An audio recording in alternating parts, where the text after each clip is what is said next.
மூட நம்பிக்கையை பற்றி அப்துல் ஹமீத் ஷராய் தான் தெளிவாக பேசுவார் என்ற ஒரு மூட நம்பிக்கை மக்களிடத்தில் வரக்கூடிய அளவுக்கு தலைப்பிடப்பட்டிருந்தது. நீண்ட காலத்துக்கு பிறகு மீண்டும் அதே தலைப்பு, ரொம்ப நாளாச்சு இந்த தலைப்பில் பேசி. அந்த அளவுக்கு ஒரு தேவை மக்களிடத்தில் இருக்குதுங்கிறது இதுலேருந்து விளங்குது. இன்னும் மூட நம்பிக்கையில் இன்னும் இந்த விஷயம் மக்களிடத்தில் இருக்குது அப்படிங்கிறத உணரக்கூடியதாக இருக்குது. பொதுவாக இந்த மூட நம்பிக்கைங்கிறது நிறைய விஷயங்கள் இருந்தாலும் குறிப்பாக இதை நாங்கள் பேசுறது மார்க்கத்துக்கு முரணாக இருக்கக்கூடிய மூட நம்பிக்கைகள். மார்க்கத்துக்கு முரணாக இருக்கக்கூடிய மூட நம்பிக்கைகளை தான் நம்ம இன்றைக்கி என்ன செய்ய போகிறோம், பார்க்க போகிறோம். அதிலும் குறிப்பாக மார்க்கத்துக்கு முரணான மூட நம்பிக்கைகள், அகீதாவுக்கு முரணான, அல்லாவுக்கு இணை வைக்கிற அளவுக்கு போகக்கூடிய மூட நம்பிக்கைகள் நம்முடைய சமுதாயத்தில் கூடுதலாக இந்த மருத்துவத்துறையில் தான் இருக்குது. ஒரு ஆளுக்கு ஏற்படக்கூடிய பிரச்சனைகள், நோய், மன ரீதியான பிரச்சனைகள், இதில் இந்த மூட நம்பிக்கைகள் அதிகமாக இருக்கிறத அவதானிக்கக்கூடியதாக இருக்குது. அப்போ இதை பற்றி நாங்கள் முதல்ல தெளிவு பெறணும். இஸ்லாமிய மார்க்கம் இந்த மூட நம்பிக்கைகளை களைந்து, ஜாஹிலிய காலத்து மக்கள் என்றாலே தெரியும், ஏதாவது மூட நம்பிக்கையை செஞ்சால் நம்ம இது இன்னும் ஜாஹிலியத்து பழக்கம் இன்னும் இருக்குதுன்னு நம்ம சொல்கிறோம். இந்த ஜாஹிலிய காலத்து சில பழக்க வழக்கங்களை நபிகள் நாயகம் ஸல்லல்லாஹு அலைஹி வஸல்லம் அவர்கள் தூசு தட்டி துப்புரவு பண்ணி அழகான ஒரு அல்லாஹ்வுடைய ஒரு வஹீயின் மூலமாக இந்த இஸ்லாமிய மார்க்கத்தை புதுப்பித்து தந்தாங்க. மீண்டும் பழையபடி மக்களிடத்தில் அறிவு வளர்ச்சியும் நாகரிக வளர்ச்சியும் தொழில்நுட்ப வளர்ச்சியும் அதிகரிக்க ஜாஹிலிய காலத்து பழக்கங்களும் கூடவே சேர்ந்து நடந்துக்கிட்டே இருக்கிறத அவதானிக்கக்கூடியதாக இருக்குது. இதுக்கு சில நியாயமான காரணங்கள் இருக்குது. மனிதனுக்கு காரணம் தெரியும் வரைக்கும் அது சயின்ஸ் என்றுட்டு, காரணம் தெரிய இல்லாட்டி அது அனுமான சக்திகள், ஜின்களுடைய வேலை, ஏதோ ஒரு ஒரு ஒரு ஜின்னுடைய ஒரு அனுமான ஒரு அனுஷ்ட சக்திகள் அப்படி என்று மனுஷன் நினைக்கிறது வாஸ்தவம் தான், அது இருக்கத்தான் செய்யுது. ஆனால் உண்மை என்னன்னு சொன்னால், நமக்கு தெரியாத வரைக்கும் அதை நாம் ஒரு அமானுஷ சக்தின்னு நம்ம நினைச்சிடக்கூடாது. இது வரைக்கும் எனக்கு தெரியல, அப்படித்தான் நம்ம என்ன செய்யணும், தெரிஞ்சு கொள்ளணும். அந்த அடிப்படையில் தான் இந்த மருத்துவத்துறையில் சில நோய்க்கான காரணங்கள் தெரியுது. கேன்சர் வந்ததுக்கு என்ன காரணம், கிட்னி ட்ரபிள் ஆனதுக்கு என்ன காரணம், விளங்கிட்டா, கண்ணில் பார்வை மங்கினதுக்கு என்ன காரணம், ஏன் வயிற்று வலி வருது, ஏன் முதுகு வலி வருது, ஏன் கையை தூக்க முடியலை, இதெல்லாம் காரணம் ஹாஸ்பிட்டலில் எக்ஸ்ரே எடுத்துட்டு ஸ்கேன் பண்ணிவிட்டு ஒரு ரிப்போர்ட் எடுத்துகிட்டு யூரின் டெஸ்ட் பண்ணிவிட்டு கிட்னி ஃபங்க்ஷனை பார்த்துட்டு உங்களுக்கு என்ன நடந்திருக்குது, இப்படி நடந்திருக்குதுன்னு சொன்னோடனே நமக்கு விளங்குது. அப்போ சார் அதுக்கு மருந்து தாங்க அப்படின்றோம். ஆனால் ஒரு சில விஷயங்கள் டாக்டர்மாரே பார்த்துட்டு என்ன செய்கிறாங்கன்னா, இவருக்கு ஒன்றுமே இல்லை, இவருக்கு ஒரு நோயும் இல்லை, ஒன்றும் பிரச்சனை இல்லை, ஆனால் இவருக்கு இப்படி இருக்குங்கிறார், எங்களால் தான் யூகிக்க முடியலை அப்படின்னு சொன்ன உடனேயே நம்ம ஆட்கள் என்ன சொல்கிறாங்கன்னு சொன்னால், அப்போ இது வேறு விதமாக பார்க்கணும். ஒரு சிலர் சொல்லியே விடுறாங்க, உங்கள் மார்க்கத்துக்குள்ளால ஏதாவது பண்ணிடுங்க அப்படின்றாங்க. சொல்லக்கூடிய டாக்டருக்கு தெரியும் இது ஒன்றும் இல்லை, இது உளவியல் ரீதியான பிரச்சனைன்னு தெரியும். ஆனால் அதை டெலூஷன் நம்பாங்க. டெலூஷன் என்றால் நம்பிக்கை அடிப்படையில் குணப்படுத்த முடியும். எப்படின்னு சொன்னால், ஒரு சிலருக்கு ஒரு ஒரு கண்ணுக்கு ஒரு உருவம் தெரியுது, காதில் யாரோ கதைக்கிற மாதிரி சத்தம் கேட்குது, திடீரென்று வயிற்றில் ஒரு வலி வருது, டாக்டர் பார்த்துட்டு ஒன்றுமில்லைன்றார், ஸ்கேன் பண்ணிவிட்டு ஒன்றுமில்லை அப்படின்ட்டார். அப்போ டாக்டர் எல்லாம் செக் பண்ணி பார்த்துட்டு சொல்கிறாரு, ரைட் இவருக்கு ஒன்றுமே இல்லை, ஆனால் இப்படி ஒரு பெயின் வருது, அதை பெனிக் அட்டாக்னு சொல்லுவாங்க. பெனிக் அட்டாக் அல்லது கன்வர்ஷன் டிஸார்டர் அப்படின்னு சொல்லுவாங்க. அப்போ டாக்டருக்கு நல்லா தெரியும் இவருக்கு ஏதோ ஒரு ஸ்ட்ரெஸ் இருக்குது, மன அழுத்தம் ஒன்று இருக்குது. அந்த மன அழுத்தத்தை சரியாக அவங்க மேனேஜ்மெண்ட் பண்ணலாட்டி இப்படி ஒரு சிம்டம்ஸ் வரும். நோய் இல்லை, ஆனால் நோய் இருக்கிற மாதிரி ஒரு ஃபீலிங். அப்போ டாக்டருக்கு தெரியும் இது மன அழுத்தம் தான். அப்போ கேட்பார், எதையாவது யோசிக்கிறீங்களா, ஒன்றும் யோசிக்காதீங்க, ஏதாவது பிரச்சனை இருக்கான்னு கேட்பார். இல்லையே, அப்படி ஒன்றுமே இல்லையே என்றுவாங்க. ஏன்னா அதை சொல்ல வேண்டிய அவசியம் இல்லை, நமக்குள்ள பிரச்சனை என்று இருப்பாங்க. ஒரு சிலருக்கு அவங்களுக்கு அறியாத சில விஷயங்கள், அதாவது சின்ன வயசுல ஏற்பட்ட அல்லது ரொம்ப காலத்துக்கு முன்னால் பாதிக்கப்பட்ட ஒரு மனத்தாக்கம் மனசுக்குள்ளே இருந்துக்கிட்டே இருக்கும். அவரே நினைச்சுக்காரு, எனக்கு அப்படி ஒரு யோசனையும் இல்லையே என்று. அவர் அறியாமலே அவர் பாதிக்கப்படுறாரு. அப்படி இருந்தோன்னா சில டாக்டர்மார் என்ன செய்வாங்கன்னா, ரைட்டு இது டெலூஷன் என்ற அடிப்படையில் இவங்களுக்கு இப்போ ஒரு அமானுஷ சக்தி, ஏதோ ஒரு நமக்குள்ள ஒரு பிரச்சனை நடக்குது, அதை மந்திரிச்சா ஓதி பார்த்தா சரியாயிரும் என்ற நம்பிக்கை அவங்களுக்குள்ள இருக்கலாம். எனவே அதை பயன்படுத்தி சில டாக்டர்ஸ் சொல்லுவாங்க, உங்களோட மத ரீதியாக மத குரு கிட்ட போய் ஏதாவது செய்யுங்க அப்படிம்பாங்க. செஞ்சா சரியாயிரும், ஆனா அது தற்காலிகமா தான் இருக்கும், கொஞ்ச நாளைக்கு சரியாகும், திரும்ப வரும். ஏனென்றால் அது மனசுல ஒரு ரிலாக்ஸ் வந்து சரியானுச்சே தவிர பிரச்சனையை இன்னும் சரியாக்கல. அதனால அது திரும்ப வருது. திரும்ப வந்தோடனே திரும்ப அந்த மந்திரவாதி கிட்ட போறாங்க. அந்த மந்திரவாதியும் என்ன சொல்லுவாருன்னு சொன்னா, நீங்க இறைச்சி சாப்பிட்டுட்டீங்க, மையத்து வீட்டுக்கு போயிட்டீங்க, நீங்க பத்தியம் காக்கல என்று சொல்லுவாங்க. வழங்கிட்டா அது திரும்ப வந்துடுச்சு, திரும்ப துவா கூடு போடணும், திரும்ப ஏதாவது பண்ணணும் அப்படின்னு என்ன செய்வாங்க, திரும்ப செய்வாங்க. இதுவே நடந்துகிட்டு இருக்கிறத நாங்க காணக்கூடியதாக இருக்குது. அதனாலதான் இந்த விஷயத்துல நான் இன்ஷா அல்லாஹ் என்னால முடிஞ்ச வரைக்கும் நான் உங்களுக்கு ஒரு சில விளக்கங்களை தரேன். பயான் முடிஞ்சதுக்கு பிறகு இதுல என்ன டவுட் இருந்தாலும் நீங்க தெளிவா கேளுங்க. இந்த தலைப்புக்குள்ள உங்களுக்கு ஏதாவது சந்தேகம் இருந்தா நீங்க தெளிவா கேளுங்க. இந்த தலைப்புல நான் பேசுறதுக்கு முன்னாடி ஒரு விஷயத்தை நான் உங்ககிட்ட சொல்லிக்கொள்ள விரும்புறேன். ஒரு காலத்துல நானும் இந்த மந்திரவாதியாத்தான் இருந்திருக்கிறேன். விளங்கிட்டா, இந்த தௌஹீதுக்குள்ள வர்றதுக்கு முன்னாடி என்ற பரம்பரை எங்கட வாப்பட வாப்பா எல்லாம் இந்த மந்திர வேலை செய்யறவங்க, ஜின் வாசலாத்து, ஜின் அவசியம் பண்ணி வச்சுக்கிறேங்கிறது, சில அற்புதங்கள் செய்யறது, இதுகளைத்தான் நாங்க செஞ்சுட்டீங்க. நான் சின்ன வயசுல இருந்து இதோடையே வளர்ந்தவன். நான் 17 வயசா இருக்கும்போது பாகிஸ்தான் மௌலானா கிட்ட சிஷிய நான் இருந்திருக்கிறேன். உங்களுக்கு தெரியுமா தெரியாது, 93ஆம் ஆண்டு 1993 பாகிஸ்தான்ல இருந்து ஒரு மௌலானா வந்து அட்டுலுக்கம் என்ற ஊர்ல கொழும்புல எல்லாம் இருந்திருந்தார். நிறைய கிரௌடு. அந்த நேரத்தில் அவருக்கு இஸ்ம் எழுதி கொடுக்கறதுக்கு இஸ்ம் எழுத தெரிந்த ஒரு மദ്രஸாவில் ஓதுற மாணவனாக நான் போனேன். எனக்கு கீழே ஒரு 7 பேர் வேலை செஞ்சுட்டு இருந்தாங்க. லட்சக்கணக்கான மக்கள் வந்திருந்தாங்க. அப்ப அவருக்கு சிஷியனா இருந்திருக்கிறேன். அதுக்கு பிறகு கொஞ்சம் கொஞ்சமா தௌஹீதை படிச்சு நான் அதுல இருந்து விட்டு வெளியில வந்தால் மக்களுக்கு இந்த தேவையை பூர்த்தி செய்ய வேண்டிய ஒரு நிலை வந்துச்சு. என்ன மூட நம்பிக்கை என்று சொன்னால் அப்ப இப்படியான நோயாளிகளை யாரு குணப்படுத்துறது அப்படிங்கிற ஒரு விஷயம் வந்துச்சு. அப்ப ப்ரொஃபஷனல் டிப்ளமா இன் கவுன்சிலிங், அதே மாதிரி BSc bachelor of science in psychology முடித்தேன், அதே மாதிரி ஹிப்னோட்டிசம் முடித்தேன். ஏன்னா இந்த தேவை வந்ததுனால இதெல்லாம் செய்ய வேண்டி வந்துச்சு. செஞ்சு இப்போ அதில் நான் நிறைய நோயாளிகளை ட்ரீட்மெண்ட் பண்ணிக்கிட்டு இருக்கிறதுனால அனுபவமும் இருக்குது எனக்கிட்ட. யாருமே இவருக்கு சும்மா பேசிட்டு போறாரு, இவருக்கு வந்தா தெரியும் இல்லாட்டி என்று என்கிட்ட கதைக்க இயலாது. ஏன்டா இந்த மந்திரவாதிக்கிட்ட எல்லாம் போய் குணப்படுத்த முடியாம பேய் பிடிச்சி ஆடி ஜின் பிடிச்சி என்கிட்ட கொண்டு வந்து ஒரே நாளையில அதை கிளியர் பண்ணி கொடுத்திருக்கிறேன். என்னுடைய வீட்டுக்கு வந்தா, என்னுடைய கவுன்சிலிங் சென்டருக்கு வந்தா தெரியும், டஸ்ட்பின் நிறைய தாயத்து தகடே ஒரு குவியல் வச்சுக்கிட்டு இருக்கேன், வர்றவங்கள்ட்ட கலட்டி போட்டது. விளங்கிட்டா? அப்ப இதனெல்லாம் தெரியாம பேசல, அனுபவப்பட்டு நானே செஞ்சு நானே திருந்தி நானே மக்களுக்கு அதை செய்து காட்டி சொல்லி காட்டி இதை நிரூபிச்சு காட்டி, அது மட்டும் இல்லாம இதுக்காக வேண்டிய நாம் சில மெஜிக்குகளையும் படிச்சிருந்தேன். والعاديات ضبحا فالموريات قدحا فالمغيرات صبحا فأثرن به نقعا فوسطن به جمعا. இதுக்காக வேண்டி ஏன்னா சில அற்புதங்களை வச்சு மக்களை திசை திருப்பக்கூடிய சில மந்திரவாதிகள் கையில் இருந்து அப்படியே தேசப்பழத்தை எடுக்கிறது, அறுத்தா ரத்தம் பாடுறது, திடீரென்று அப்படியே கையில் எடுத்து ஒரு தாயத்தை கொடுக்கறது, ஒரு இசும் கொடுக்கறது, இப்படியான வேலைகளை செய்யறதுனால அவங்களுக்கு சவாலாம். நான் எடுத்து காட்டுறேனே, நான் ஒரு வெறும் பொட்டியிலிருந்து மீன் எடுத்து காட்டினேன், அந்தரத்தில் ஒருத்தரை நிப்பாட்டி காட்டினேன், இப்படி எல்லாம் நிறைய விஷயங்களை அவங்களுக்கு செஞ்சு காட்டி அது எப்படிங்கிறதையும் ப்ரூவ் பண்ணி காட்டியிருக்கிறேன். அதனால இது நான் இதை சொல்றேன்டா தெரியாம ஒன்றும் பேசல, தெரிஞ்சுக்கிட்டு தான் பேசுறேன், இதை அனுபவிச்சுட்டு பேசுறேன், இதை எப்படி ட்ரீட்மெண்ட் பண்றேங்கிறத தெரிஞ்சுக்கிட்டு பேசுறேன். அதனாலதான் நான் சொல்றேன், தைரியமா நீங்க என்னவாக இருந்தாலும் கடைசியில கேள்வியா கேளுங்க. அப்ப இந்த மூட நம்பிக்கை சம்பந்தமாக இஸ்லாம் என்ன சொல்லி இருக்குது அப்படிங்கறத நாங்க பார்த்துடலாம். இந்த நோயின் வகைகள் எல்லாம் இருக்குது, அதை மட்டும் பேசினாலே நீண்ட நேரம் ஆயிரும். டவுட் சந்தேகம் அப்படின்னு விரக்கொள்ள நான் சொல்றேன். தேவைப்பட்ட ஒரு சில நோய்களை பற்றி நான் உங்களுக்கு விளங்கப்படுத்துறேன்.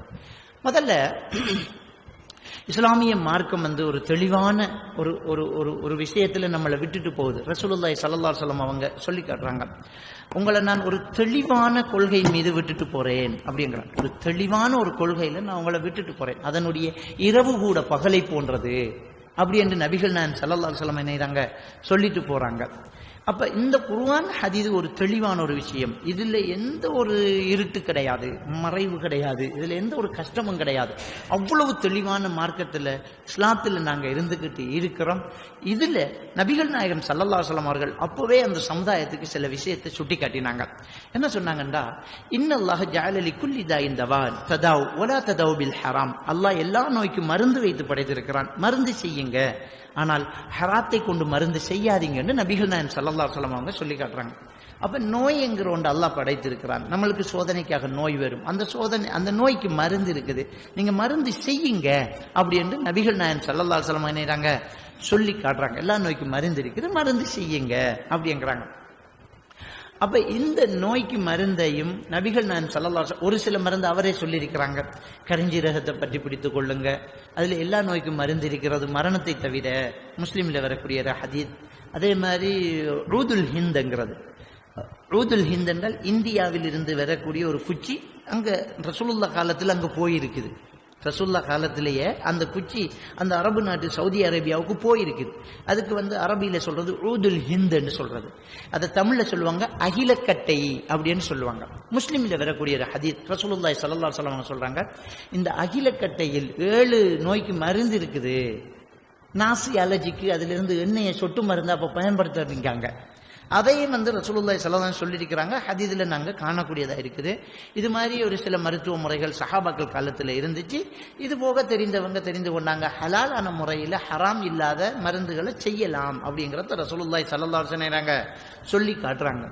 இப்ப என்ன இந்த விஷயத்துல நோய் என்கிற ஒன்றை நம்ம 2-3 பிரிச்சிட்டோம். ஒன்று உடல் நோய், இன்னொன்று பேய் நோய் என்று நம்ம பிரிச்சுக்கிட்டோம்.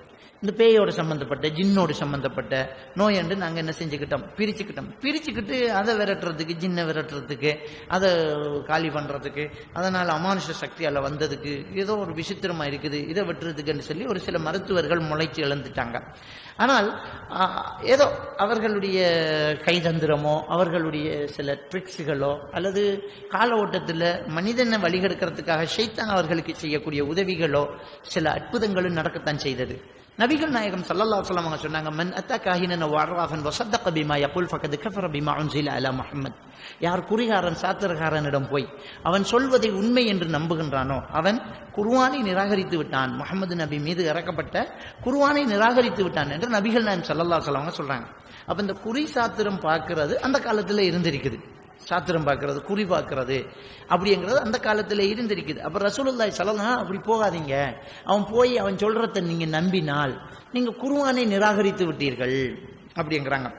அதே மாதிரி இன்னொரு ஹதீஸ்ல வருது, மன் அத்தா காஹினன், யார் குறிகாரன்ட்ட போறானோ அவன் லன் துக்பலு ஸலாத்து 40 லைலா, அவனுடைய 40 நாளைய தொழுகைகள் அங்கீகரிக்கப்படாதுங்கிறாங்க.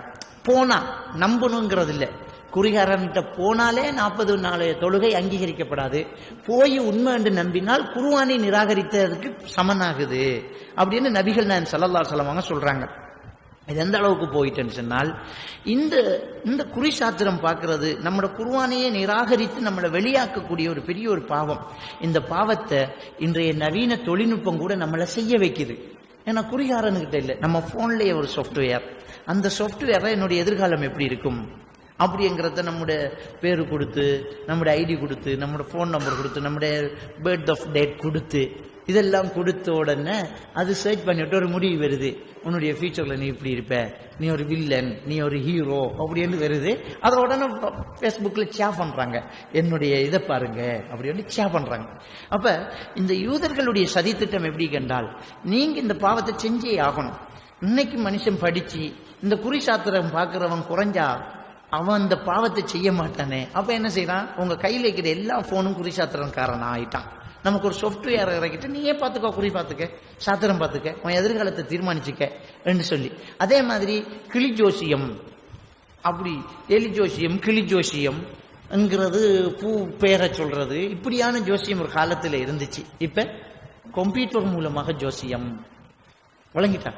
சில நேரம் திடீரென்று நம்ம போனுக்கு ஒரு கோல் வரும், ஓகே பண்ணினா நான் இன்னும் வைத்தியர் பேசுறேன், ராசி பலன், திருமணம் சம்பந்தப்பட்ட பிரச்சனை, உங்க பிரச்சனைகளை நீங்க என்னோட பேசிக்கலாம், நான் புகழ் பெற்றவன் என்று ஒருத்தன் பிசினஸ் பண்ணிக்கிட்டு இருக்கிறான். அப்ப இந்த கூவி அழைத்து இந்த பாவத்தை செய்ய வாங்க அப்படிங்கிறத நம்ம போன் ஊடாக செஞ்சுக்கிட்டே இருக்கிறத இன்னைக்கு இந்த யூத சதிகள் இருக்கிறத நாங்க பார்க்கலாம். அப்ப இப்படியாக இந்த குறி சாத்திரம் பார்க்கறத ரசூல்லா தடுத்தாங்க. அது குர்ஆனை நிராகரிக்கிற பாவம்னு சொன்னாங்க. அந்த காலத்துல அது இருந்திருக்குது. இந்த நேரத்துல ஆயிஷா ரலியல்லாஹு தஆலா அன்ஹு ரசூலுல்லாஹி ஸல்லல்லாஹு அலைஹி வஸல்லம் அவங்கள்ட்ட ஒரு கேள்வி கேட்கிறாங்க. யா ரசூலல்லாஹ், குறி சாத்திரம் பார்க்க கூடாதுங்கிறீங்க, ஆனா அவங்க சொல்றதுல சிலது உண்மை இருக்குதே, அப்படி ஒரு கேள்வி. ஏன்னா அந்த கேள்வி இப்ப நமக்கு வருது. இந்த கேள்வி நமக்கு வருது ஏனென்றால் நம்மளே பார்க்கிறோம். இந்த குறி சாத்திரம் சொல்ல போனா அப்படியே சொல்றானே, நம்ம போயிருக்கிறோம், நம்ம ரோட்டை சொல்றான், நம்ம எதுக்கு வந்துன்னு அவன் சொல்றான், நம்மகிட்ட ஒரு தகவலும் கேட்கல. அவன் நம்பரை மட்டும் கேட்டான், ஒரு பேர் கேட்டான், ஒரு பறவைட பேர் சொல்லுங்கண்ணா, ஒரு பூவோட பேர் சொல்லுங்கண்ணா, உங்களோட பேரை சொல்லுங்க, உமார் பேரை சொல்லுங்கண்ணா, ஒரு கணக்கு போட்டு பார்த்தான். நீங்க வந்து ஒரு பிசினஸ் விஷயமா வந்திருக்கிறீங்க, அண்மை காலமா நீங்க ரொம்ப லொஸ்டா இருக்கிறீங்க, உங்களுக்கு கூட இருந்தவங்க உங்க கழுத்து அறுத்திருக்கிறான், நீங்க எவ்வளவு வந்து தொழில் செஞ்சாலும் உங்க கையில காசு நிக்க மாட்டேங்குது, கரெக்டா கேட்டோன்னு சரிதான் அப்படி. அப்ப ஆயிஷா ரலியல்லாஹு தஆலா அதை எப்படி சொல்றேங்கிறத நான் சொல்றேன். அதுல நிறைய ட்ரிக்ஸ் இருக்குது. ஆனா ரசூலுல்லாஹி ஸல்லல்லாஹு அலைஹி வஸல்லம் ஷைத்தானுடைய சில வேலைகளும் இருக்குதுன்னாங்க. எப்படி? அது புகாரி முஸ்லிமில வரக்கூடிய ஹதீஸ். ஆயிஷா ரலியல்லாஹு தஆலா கேட்கறாங்க, ரசூலுல்லாஹ் அவங்க சொல்றதுல உண்மையும் இருக்குது. உண்மை இருந்தா நம்பணுங்கிறது விதி கிடையாது. முதல்ல அந்த அடிப்படை அறிவை நம்ம வளர்த்து கொள்ளணும். தஜ்ஜாலை பற்றி ரசூலுல்லாஹி ஸல்லல்லாஹு அலைஹி வஸல்லம் என்ன சொல்றாங்கன்னா, எல்லா நபிமார்களும் அவங்களுடைய உம்மத்துக்கு தஜ்ஜாலை பற்றி எச்சரிக்கை பண்ணியிருக்கிறாங்க. நான் ரொம்ப அதிகமா எச்சரிக்கை பண்றேன்ங்கிறாங்க. நான் ரொம்ப அதிகமா எச்சரிக்கை பண்றேன்ங்கிறாங்க. என்ன எச்சரிக்கை தஜ்ஜாலை பற்றி? தஜ்ஜால் நாளை மறுமை நெருங்கும் போது, மறுமை நாள் நெருங்கும் போது தஜ்ஜால் வருவான். அவன் சில அற்புதங்களை செய்ய போறான். தஜ்ஜால் வந்து சில அற்புதங்களை செய்ய போறான். வானத்தை பார்த்து மழை பொழி என்பான், மழை பொழியும். பூமியை பார்த்து முளைத்திடு என்பான், முளைக்கும். அவனை நம்பியவர்களுக்கு செல்வம் பெருகும், அவனை எதிர்த்தவங்களுக்கு வறுமை நெருங்கும். எந்த அளவு கண்டா அவனை எதிர்த்தவங்க கால்நடைகள் கூட மெலிந்து சாகத்தை பார்க்கும். அவனை நம்பியவங்களுடைய கால்நடைகள் கொழுத்து செழித்து செழிப்பாகும். அவன் ஒருத்தனை ரெண்டா வெட்டி ரெண்டு குண்டுக்கு இடையில நடந்துட்டு அவனை திரும்ப ஒட்டி உயிர் கொடுத்து எழுப்பி, உயிர் கொடுக்கிறவன் நான் தான், ரப்பு நம்புறீங்களான்னு கேட்பான். இப்படி பல அற்புதங்கள் அவன் செய்வான் என்று நபிகள் நாயகம் ஸல்லல்லாஹு அலைஹி வஸல்லம் சொல்லி, அவன் பொய்யன், அவன் மஸீஹ் தஜ்ஜால், அவன் பொய்யன் அப்படின்னு நபிகள் நாயகம் ஸல்லல்லாஹு அலைஹி வஸல்லம் சொல்றாங்க. அவனை காவிரன்னு சொன்னா தான் சொர்க்கம் அப்படிங்கிறாங்க. இதை விட வேற என்ன அற்புதம் வேணும்? ஒருத்தரை ரெண்டா வெட்டிட்டு உயிர் கொடுக்கிறத விட ஒரு அற்புதம் இருக்குது. ஆறாலே முடியுமா? வானத்தை பார்த்து மழை பொழிய வைக்கிறது, பூமியை பார்த்து முளைக்க செய்யறங்கிறது சாத்தியமா நமக்கு? ஆனா அது உண்மையா நடக்குதுங்கிறதுனால அவனுக்கு இறை தொடர்பு இருக்குன்றது அர்த்தம் இல்லைங்கிறத அடிப்படையில நாம அறிந்திருக்கிறோம். நம்ம எல்லாருமே தஜ்ஜால் வந்தா எதுக்கணும் என்கிற மனநிலையோடு இருக்கிறோம்.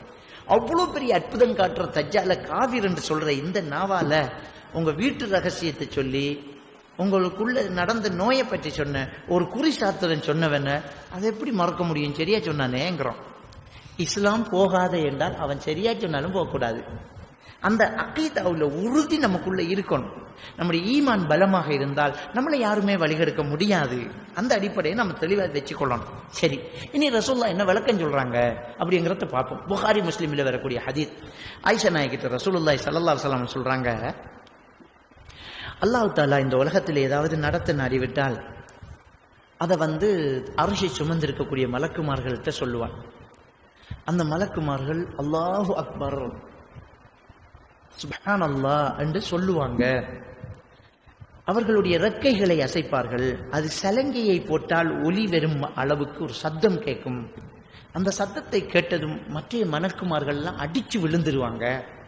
திரும்ப அவங்க மயக்கம் தெளிஞ்சி என்ன அல்லாஹ் நாடி இருக்கிறான் என்று அவர்கள் மற்ற மலக்குமார்களிடம் கேட்க, அவர்கள் இப்படி அல்லாஹ் செய்ய போனான்னு சொல்லுவாங்க. அதுக்கு மற்ற மலக்குமார்கள் அல்லாஹ் நாடியதை செய்து விடுவான் என்று சொல்லுவாங்க. இப்படியே வானத்தில் உள்ள மலக்குமார்கள் பேசும்போது இந்த ஜின்னினங்கள் ஒன்றின் மேல் ஒன்று ஏறி அதை கையை வச்சு ரசூலுல்லாஹ் சொல்லி காட்டுறாங்க. இது புகாரி முஸ்லிமில் வரக்கூடிய ஹதீஸ். கையை ஒன்றுக்கு மேல ஒன்று வச்சு காட்டுறாங்க. ஒன்றின் மேல் ஒன்று ஏறி ஜின்னினங்கள் உலகத்தினுடைய வானம் வரைக்கும் போய் அந்த வானுலகத்தில் மலக்குமார்கள் பேசுவதை ஒத்து கேட்கிறது. ஒத்து கேட்கக்கூடிய அந்த ஜின்களுக்கு அல்லாஹ் தஆலா எரிகற்களை அனுப்புகிறான். நட்சத்திரங்களை எரிகற்களாக அனுப்புகிறான்.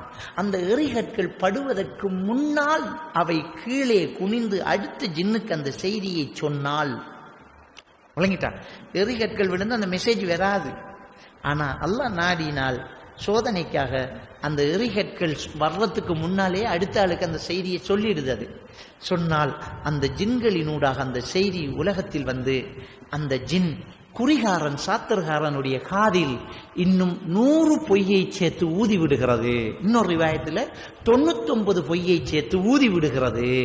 அதனால தான் ஆயிஷா அவர்கள் சொல்வதில் சிலது உண்மையாக இருக்கிறது என்று நபிகள் நாயகம் ஸல்லல்லாஹு அலைஹி வஸல்லம் சொல்றாங்க. இது புகாரி முஸ்லிமில் வரக்கூடிய ஹதீஸ். அப்ப நம்ம என்ன விளங்குறோம்னு சொன்னால், ஜின்னினங்கள் இந்த குறிகாரன் சாத்திரகாரனுக்கு உதவி செய்தே தவிர ஜின்னினத்தை இவன் வசியம் பண்ணி வச்சிருக்கல. ஏன்னா ஜின்னை வசியம் பண்ண முடியாது. சுலைமான் நபிக்கு பிறகு யாரும் வசியம் பண்ண முடியாது. அதை நான் பிறகு பேசுறேன். நான் அந்த தலைப்பு வரும்போது நான் பேசிக்கிறேன். அப்ப நம்ம தெளிவாக விளங்கணும் என்னென்றால், ஜின்ன மனுஷன் வசியம் பண்ணல, மனுஷனை ஜின்னு வச்சுக்கிட்டு இருக்குது வெளிக்கெடுக்கிறதுக்காக. இவருக்கே தெரியாது, இந்த குறிகாரன் சாத்திரகாரன் தெரியாது, நம்ம இதை எப்படி பேசணும்னு அவருக்கே தெரியாது. அவர் நாவில் அது வந்துச்சு, அது நாவில் வந்துச்சு. வந்து அவர் என்ன செய்யறாரு, ஒரு சில விஷயத்த பேசுறாரு. அப்படித்தான் நடக்குது. எங்க வாப்பா குறிசாத்திரம் பார்த்தவர் தான், அவர்கிட்ட நிறைய அற்புதங்கள் நடந்திருக்குது. விளங்கிட்டா? அப்ப வாப்பா கிட்ட கேட்டா வாப்பா சொல்றாரு, எனக்கு தெரியல, எனக்கு அந்த நம்பர் வந்துச்சு, அப்படி சொல்லணும் போல தோன்றுச்சு, சொன்னா எனக்கு தெரியலங்கிறார். கண்டிப்பா இது ஹதீஸ் உண்மையாகுது. விளங்கிட்டா? எனக்கிட்ட நடந்த ஒருத்தர் வந்து என்கிட்ட சொல்றாரு, எனக்கு இப்படி நடந்துச்சு உங்க வாப்பா கிட்ட. எப்படி? எங்க ஒரு கொஞ்சம் மனநோயாளி ஒருத்தர் வீட்டில இருந்து திடீரென்று காணாம போயிட்டார். காணாம போனோம், நாங்க அது சம்பந்தமா பார்க்க போனோம். அவரும் தவ்ஹீதுக்கு வந்துட்டார். வந்துட்டு நான் சம்பந்தப்பட்ட ஒரு விஷயம், உங்க வாப்பா கிட்ட இப்படி நடந்துச்சு. அப்போ கொள்கை இல்லை, நீங்கெல்லாம் சின்ன பிள்ளைங்க, நாங்க உங்க வாப்பா கிட்ட வரோம். போனோன்னு டோக்கன் எடுத்துக்கிட்டு ஒரு 100 டோக்கன் கொடுப்பாங்க எங்க வீட்டுல. ஒரு நாளைக்கு 100 பேருக்கு சத்தம் சொல்லுவாரு. அல்லாஹ், அவரும் தௌபா செஞ்சு வந்துட்டாரு. அப்ப அந்த டோக்கன் எடுத்துட்டு நாங்க உட்கார்ந்துக்கோம். நாங்க உள்ளுக்கு போன உடனே அவங்க வாப்பா எங்க முகத்தை பார்த்துட்டு சொன்னாரு, நீங்க ஒரு உயிரை தேடி வந்திருக்கிறீங்க. நாங்க ஒண்ணுமே பேசல, நீங்க ஒரு உயிரை தேடி வந்திருக்கிறீங்க. அத வந்து கையை நீட்டி, எங்க ஊர்ல இருந்து கையை நீட்டி சொல்றாரு, மேற்கு திசையில, இந்த திசையில இந்த உயிர் இருக்குது, பாதுகாப்பான ஒரு இடத்துல இருக்குது. 3 நாளைக்குள்ள நீங்க தேடவே வேணாம், அவர் பற்றிய செய்தி அல்லது அவர் உங்ககிட்ட வருவார். எலும்பிக்கிட்டு வந்துட்டோம், காசை கொடுத்துட்டு எலும்பிக்கிட்டு வந்துட்டோம். சரியா 3வது அன்று எங்க ஊர் அக்கரைப்பத்து போலீஸ்ல இருந்து இவங்க வீட்டுக்கு ஆள் வருது. அந்த செல்போன் வசதி எல்லாம் இல்லை. போலீஸ்ல இருந்து இவங்க அட்ரஸுக்கு ஆள் வருது. ஆள் வந்து உங்களை போலீஸுக்கு வரட்டும். அங்க போலீஸுக்கு போனா போலீஸ் ஊடாக இன்னொரு போலீஸுக்கு ஒரு போன், இன்ன பெயர் யார், எங்க போலீஸ்ல இருக்கிறார், 1 மாசமா இருக்கிறார், என்ன நடந்துச்சு அப்படின்னு கேட்டா, அவர் மனநோயாளி. அவர் பஸ்ஸில் போய் ஒரு இடத்துல ஆக்சிடென்ட் படம் பார்த்து மாட்டுப்பட்டு அவரை வந்து போலீஸ் பிடிச்சி ரிமாண்டில் வச்சு அவர்கிட்ட பேர் ஊரை கேட்டால் அவருக்கு ஒண்ணுமே தெரியாது, வெளியில முடியாது, லொக்கப்பில் வச்சுட்டாங்க. ஒரு 15-20 நாள் அவர் இருக்கிறார். அந்த ரோட்டில் அந்த போலீஸ் ஏரியாவுக்குள்ள எங்க ஊர் வண்டி ஒன்று ஆக்சிடென்ட் படுது. அந்த டிரைவர் ஒருத்தர் அடிச்சு போட்டார். அவர் ஹாஸ்பிட்டல்ல டிரைவரை கொண்டு போலீஸில் உள்ளுக்கு போட்டோன்னே, இவர் எங்க ஊரு தான் எனக்கு தெரியுமாட்டு போலீஸுக்கு இவர் தான் தகவல் சொல்றாரு. வேற அட்ரஸ், பேரு, இதெல்லாம் தகவல் சொல்றாரு. தகவல் சொன்னா உடனே போலீஸ் வந்து அக்கரைப்பத்து போலீஸுக்கு கால் பண்ணி அவங்க வீட்டுக்கு ஆள் அனுப்பி ஆளை கொண்டாந்து கூட்டிட்டு போங்கன்னு குறி சொன்ன மாதிரி சரியா 3வது நாள் வந்து எங்களுக்கு உங்க வாப்பா சொன்ன மாதிரி அவர் சொன்ன மேற்கு திசையில இருந்து 3வது நாள் மெசேஜ் வருது, நாங்க போய் கூட்டிட்டு வரோம். இது என்ன மௌலவி என்று எனக்கு ஒருத்தர் கேள்வி கேட்கிறேன். நான் பாப்பா கிட்ட கேட்கிறேன், என்ன பாப்பா இப்படி நடந்துச்சு, என்ன எனக்கு தெரியாது, சொல்லணும் போல தோன்றுச்சு, சொன்னேன். அதே மாதிரி நடந்துச்சு. இது அந்த குறிகாரன் சாத்திரகாரன் சொல்வதில் சில உண்மைகளும் இருக்கிறது. அதே நேரத்தில் எங்க பாப்பா சில விஷயங்களை தந்திரமா சொல்றாரு, சில விஷயத்த தந்திரமா சொல்றாரு. வரக்கூடியவங்க முகத்தை பார்த்து, பதட்டத்தை பார்த்து, அவங்க மனநிலையை பார்த்து, அவங்கக்கிட்ட சூசகமாக சில விஷயத்தை போட்டு எடுத்து, அவங்கக்கிட்ட இருந்த செய்தி எடுத்து அவங்களுக்கு தெரிவிச்சு ஹீரோவாகிறது. அது ஒருத்தருடைய பேச்சு திறமை, ஐ கான்ட்ராக்ட், மனவெழுச்சி, இமோஷன்ஸை பார்த்து வந்து என்ன செய்யறது, சில விஷயங்களை சொல்லிக்கிறது. அவங்களோட பதட்டத்தை வச்சு, சில பதட்டங்கள் அவங்க உடுத்திட்டு இருக்கிற உடுப்பு, அவங்க வந்த வேகத்தை வச்சு இது சடுதியா உடனடி பிரச்சனை.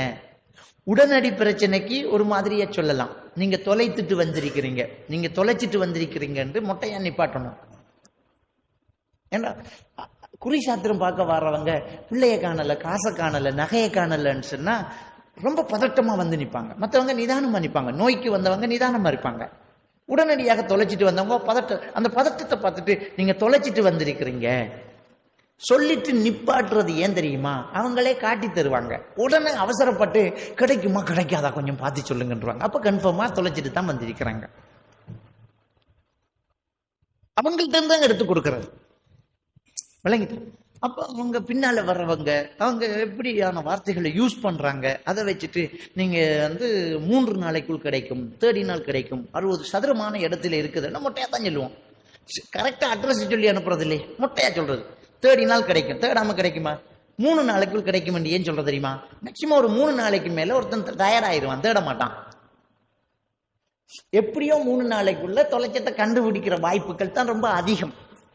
அது 1 மணித்தியாலத்துல கிடைச்சாலும் நாங்க சொன்னதுக்கு கரெக்ட் தான். 3 நாளைக்குள்ளதானே 3 மணித்தியாலம் இருக்குது. தேடி நாள் கிடைக்கும், தேடாமல கிடைக்கும். அது ஒரு சதுரமான இடத்துல இருக்கு. எல்லாமே சதுரம் தான் உலகத்துல. வட்டமா இருக்கிற ஒரு கிணத்துல இருந்தாலே அந்த கிணறு இருக்கிற காணி சதுரமா தான் இருக்கும். வட்டமா இருக்கிற ஒரு பானைக்குள்ள இருந்தாலும் அந்த பானை இருக்கிற சமையலறை சதுரமா தான் இருக்கும். யாருமே வட்டம் வட்டமா வீடு கட்டுறது இல்லை. பொக்கெட்ல இருந்தா சதுரம், பொட்டியில இருந்தா சதுரம், காணியில கிடந்தா சதுரம், ரோட்ல கிடந்தா சதுரம், வாகனத்துல கிடந்தா சதுரம், எல்லாமே சதுரத்துக்குள்ள அப்படியே அடைக்கிறலாம் பாருங்க. அது ஒரு சதுரமான இடத்துல இருக்குது. இது ட்ரிக்ஸா பேசுறது. அந்த இடத்தையே சொல்லிட்டாரு பாருங்க, சதுரமான இடம். இது என்னடாப்பா ஆச்சரியம் இருக்குது இதுல, என்ன ஆச்சரியம் இருக்குது இதுல. இப்படி சில ட்ரிக்ஸாவும் பேசுறது இருக்குது. சிலது ஷைத்தான் நம்ம நாவில போறதும் இருக்குது. சிலது நம்ம அனுப்பின கேஸ திரும்பி வர்றது இருக்குது. அதுல பயங்கரமா சதுரம் சொல்லலாம். ஊர்ல ஒரு மந்திரவாதி இருந்தா அவன்கிட்ட தானே எதிரியும் போவான், வாதியும் போவான். வாதியும் அவன்கிட்ட தான் போவான், பிரதிவாதியும் அவன்கிட்ட தான் போவான். போய் பக்கத்து வீட்டுக்காரனோட சண்டை, சகலனோட சண்டை, எதிர் வீட்டுக்காரனோட சண்டை, அவனை எப்படியாவது கிளப்பணும், எழுப்பணும், ஏதாவது பண்ணி ஆகணும், எவ்வளவு செலவானாலும் பரவாயில்லன்னு வருவான். இவன்கிட்ட தான் ரொம்ப காசு எடுக்கலாம், எப்படியாவது அவனை கிளப்பணும். அப்போ அவனுக்கிட்ட யூஸ் பண்ற வார்த்தை எப்படி காசு எடுப்பாங்கன்னு சொன்னா, சுடலை சாம்பல் எடுத்துட்டு வா. சுடலை சாம்பல் என்ன? இந்துக்கள் மனுஷனை எரிப்பாங்கல்ல, எரிச்ச அந்த மனித பொடியை எரிச்ச அந்த சாம்பல் தான் சுடலை சாம்பல். அதுக்கு ரொம்ப பயப்படுறோம் நம்ம. சுடலை சாம்பலால செஞ்சிருக்குது. நான் குறி சாத்திரம் பார்க்க போனா கூட சொல்லுவாங்க, உங்களுக்கு சூனியம் செஞ்சிருக்குது. உங்க காணியில, உங்க கடையில, உங்க தொழில் இடத்துல, உங்க வாகனத்துல சுடலை சாம்பல் ஓதி எரிஞ்சிருக்குது. எப்படி கண்டுபிடிச்சா நீ? இப்படி கண்டுபிடிக்கிற திறமை உனக்கு இருந்தா ஏன் உன்னால மாணிக்கக்கல் இருக்கிற இடத்தை கண்டுபிடிக்க முடியல? எவ்வளவு பிரச்சனை. மெஷினை வச்சே ஏமாத்திட்டு போறான். அன்றைக்கு மாணிக்கக்கல் இருக்குதுன்னு காசு வாங்கிட்டு போறான். தோண்டினா இல்ல, யாருக்கும் தேவையில்லையே. நீ மாணிக்கக்கல் இருக்கிறத கண்டுபிடிச்சு நீயே தோண்டி ஒரு கல் எடுத்தா போதுமே. ஒரு கல் எடுத்தா கோடீஸ்வரன் ஆயிரலாமே. செய்யி.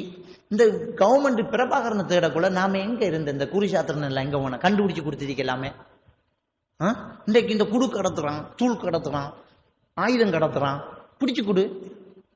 என்னத்துக்கு ஏர்போர்ட்ல ஸ்கேன் வைக்கணும்? நம்மளோட அசரத்தை கொண்டு வச்சா சரி, ஆக்களை அப்படியே பார்த்துட்டு பௌத்துக்குள்ள இருக்க எடுன்னு சொல்லலாமே. புறாடு, ஏமாத்து. அதை நம்ம தெளிவா புரிஞ்சிடணும். அப்ப இவங்கள்ட்ட இருந்து அவங்கள்ட்ட எடுத்து கொடுக்கறது, அவங்கள்ட்ட இருந்து எடுக்கிறது எப்படின்னு சொன்னா, நம்மகிட்ட வருவான் சுடலை சாம்பல் எடுத்துக்கு வாங்குறது. சில விஷயங்களை அவங்கள செய்ய வச்சு அவங்க கையாலேயே அவன் வீட்டு காணியில புதைக்க வைக்கிறது. புதைக்க வச்சுட்டு அவன் அதுல வெறுப்பை உண்டாக்குறதுக்கு சில விஷயங்கள் இருக்குது செய்யறதுக்கு. வெறுப்பை உண்டாக்குறதுக்கு சில விஷயம். உதாரணத்துக்கு பீனாரி கட்டைன்னு ஒரு மரம் இருக்குது. இந்த மருந்து கடையில, பட்டோல கடை இருக்கு தானே, மூலிகை கடை. அந்த மூலிகை கடையில நீங்க நாளைக்கு போய் கேளுங்க, ஒரு 50 ரூபா காசை கொடுத்து பீனாரி கட்டை அப்படின்னு கேளுங்க. அதுல பேரே தான் பீனாரி கட்டை. மனுஷ மலம் நாரும் அந்த கட்டையில. அந்த மரம் இருக்கிற ஏரியாவுல பயங்கர நாத்தமா இருக்கும். சரியா? அது சில மருந்துக்கு சேர்ப்பாங்க, சில மருந்துக்கு சேர்த்துக்குவாங்க. சில கிரந்தி சம்பந்தப்பட்ட பிரச்சனைக்கு, அலர்ஜி, தோல் அலர்ஜி, இதுகளுக்கெல்லாம் மருத்துவர்கள் சேர்த்துக்குவாங்க ஆயுர்வேத மருந்துல. அந்த பீனாரி கட்டையை எடுத்து அதை அறுத்து தூள் எடுத்து அந்த தூளை களிமண்ணில் சேர்த்து மிக்ஸ் பண்ணிட்டு யார் வீட்டில் சூனியம் செய்யணுமென்று வந்தாங்களோ அவங்க வீட்டில் நம்ம ஆளை போட்டு அந்த மண் உருண்டைய கிணத்துல வீசுறது. அது அப்படியே கரைஞ்சி நிலத்துல படிஞ்சிடும். அந்த தண்ணி பயங்கரமா நாரும். அந்த தண்ணி பயங்கரமா நார்னா என்ன செய்வாங்க? இறைப்பாங்க. இறைத்தாலும் திரும்ப ஊற தண்ணியும் அதுல நாரும். இறைக்க நாத்தம் வந்துகிட்டே இருக்கும்.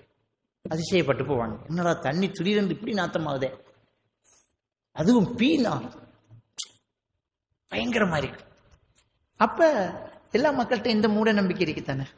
இறைக்க தண்ணி நாறுதுன்றா ஏதோ நடந்துட்டு உங்களுக்கு, அதுக்குள்ள எதிர் வீட்டுக்காரனோட சண்டை வேற. அவன் சாடமாடையா சில பேச்சுக்களோ 4 பேர்கிட்ட விட்டுருவான். எவனுமே மனசுக்கு மறைக்க தெரியாது. அவன் கிளப்பி காட்டுறான் பாரு, 3 மாசத்துல எழுப்பி காட்டுறான் பாருன்றான். நாம அப்படித்தானே நம்பிக்கை கொடுத்தேன். காசு பத்த வேண்டிக்கிட்டு போத்தல புதைக்க சொல்லிட்டு அவனுக்கிட்ட தான் கேட்போம், அவன் வீட்டில் என்னென்ன மரம் இருக்குதுன்னு கேட்போம். முன்னால் ஒரு மாமரம், பின்னால் ஒரு பிலா மரம், அவனே நமக்கு சொல்லி தருவான். இதை அந்த மரத்துக்கு கீழே போத, இதை இந்த மரத்துக்கு கீழே போத, இதை வாசல்ல போத, இதை கிணத்துக்கு ஓரத்துல போத. ஆளை கிளப்பி விடுறான். 3 மாசம் டைம் அப்படின்னு சேலஞ்ச் பண்ணிட்டு காசு வேண்டிடுவான். அவன் 4 பேர்கிட்ட கண்டிப்பா சொல்லுவான், எதிரிக்கு தகவல் கொடுப்பான். 3 மாசத்துக்குள்ள தலைவரிக்கு ஓட போறான் பாரு, வேலை நடந்துட்டுன்றான். இந்த தகவல் அங்க போகும், கிணறு வேற நாத்தமா இருக்கும், திரும்பவும் நம்ம கிட்ட தான் பெறுவான். அவனும் அங்கே வர்றது. ஊர்ல அவர் தானே மந்திரவாதி, ஒரு டாக்டர் தானே MBBS இருக்காரு, அவர்கிட்ட தான் பெறணும். அவர்கிட்ட வந்த சரிக்க எங்களுக்கு தெரியும், ரைட், கொடுத்த மருந்து வேலை செய்யுது.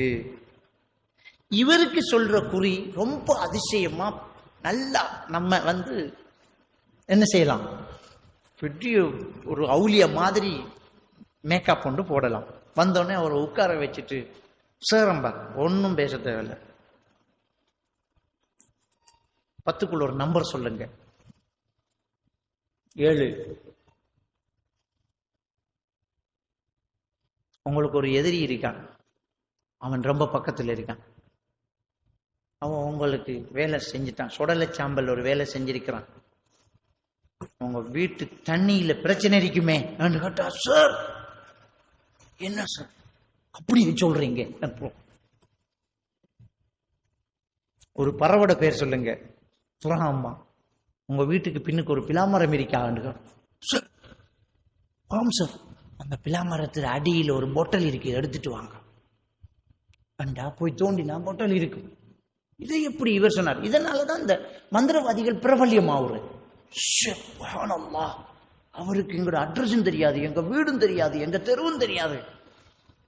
ஆனா எப்படி ஒரு பிலாமரம் இருக்குன்னு சொன்னார், அது அடியில பொட்டல் இருக்குன்னு சொன்னார், 3 அடிக்குள்ள இருக்குன்னு சொன்னார். தோண்டினோம், அது 2 அடிக்குள்ள இருந்துச்சு. சுப்ஹானல்லாஹ். இதான் அவர்கிட்ட கிரௌட கூட்டுறது இல்லைங்கட்டா.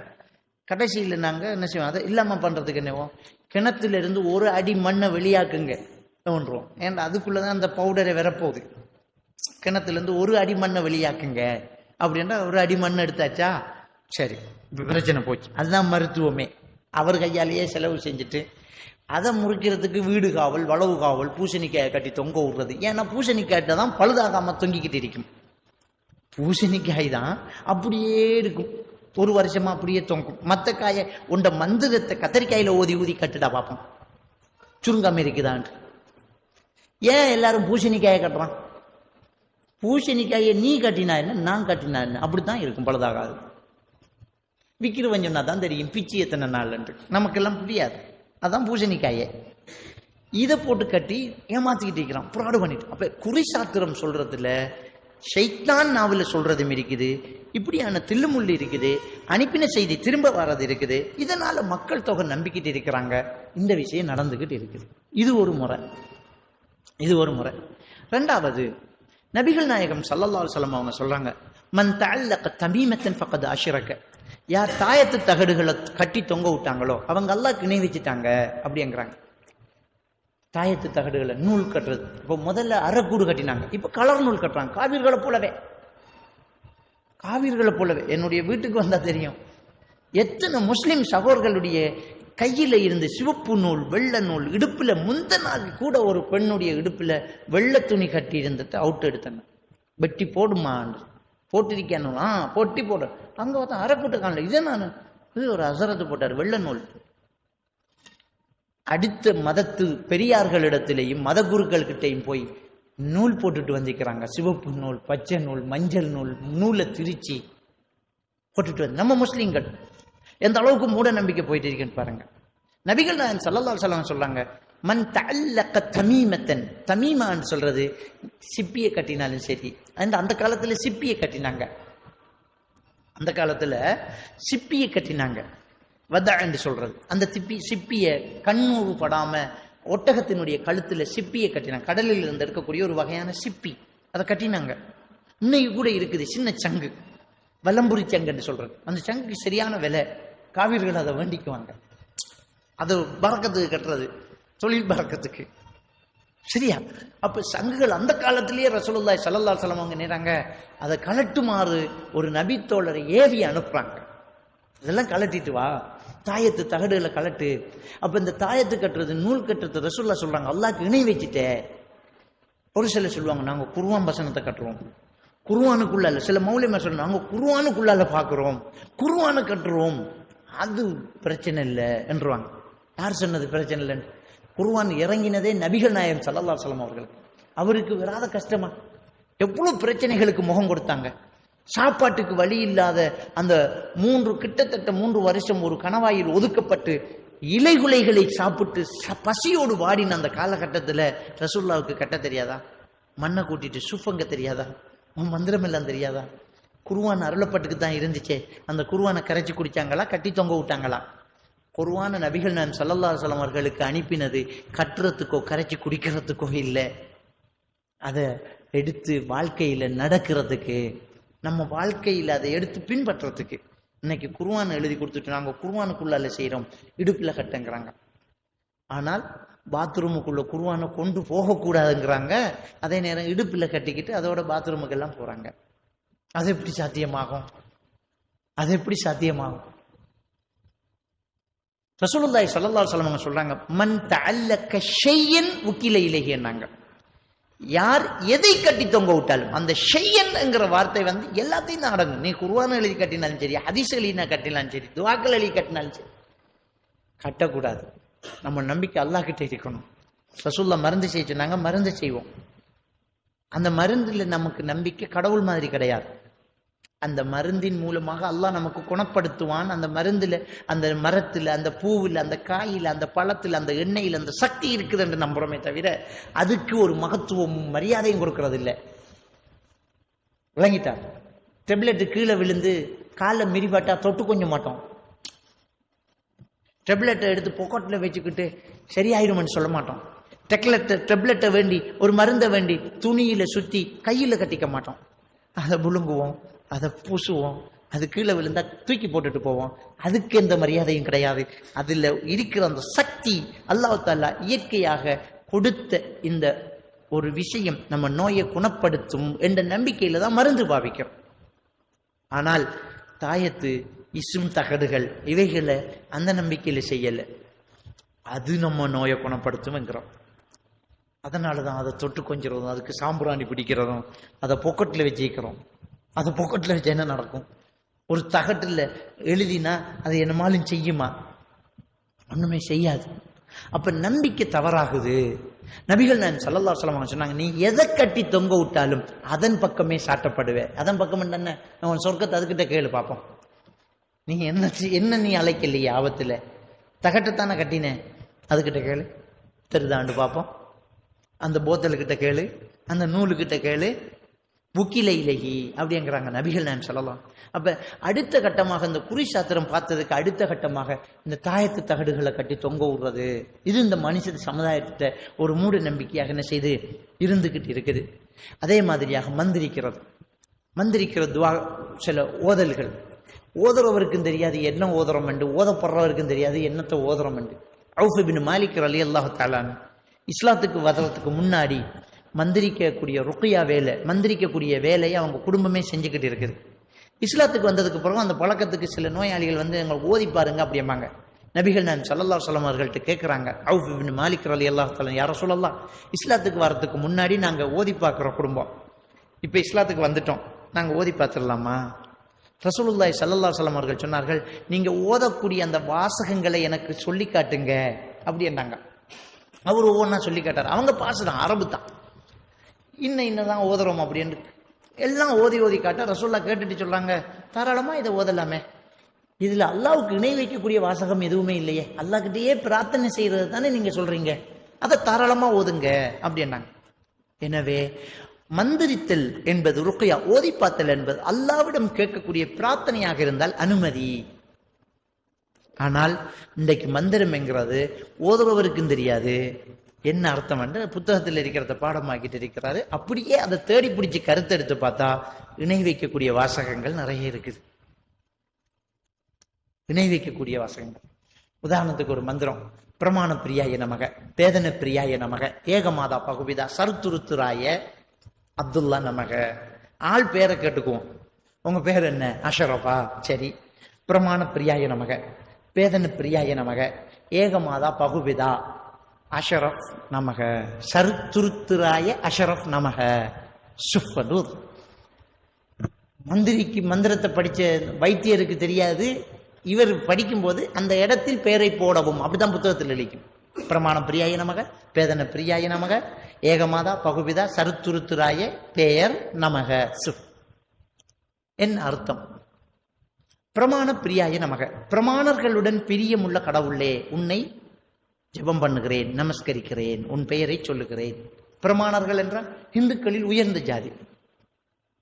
பேதன பிரியாய நமக, சாப்பாட்டில் விருப்பமுள்ள கடவுளே, உன்னை நான் நமஸ்கரிக்கிறேன்.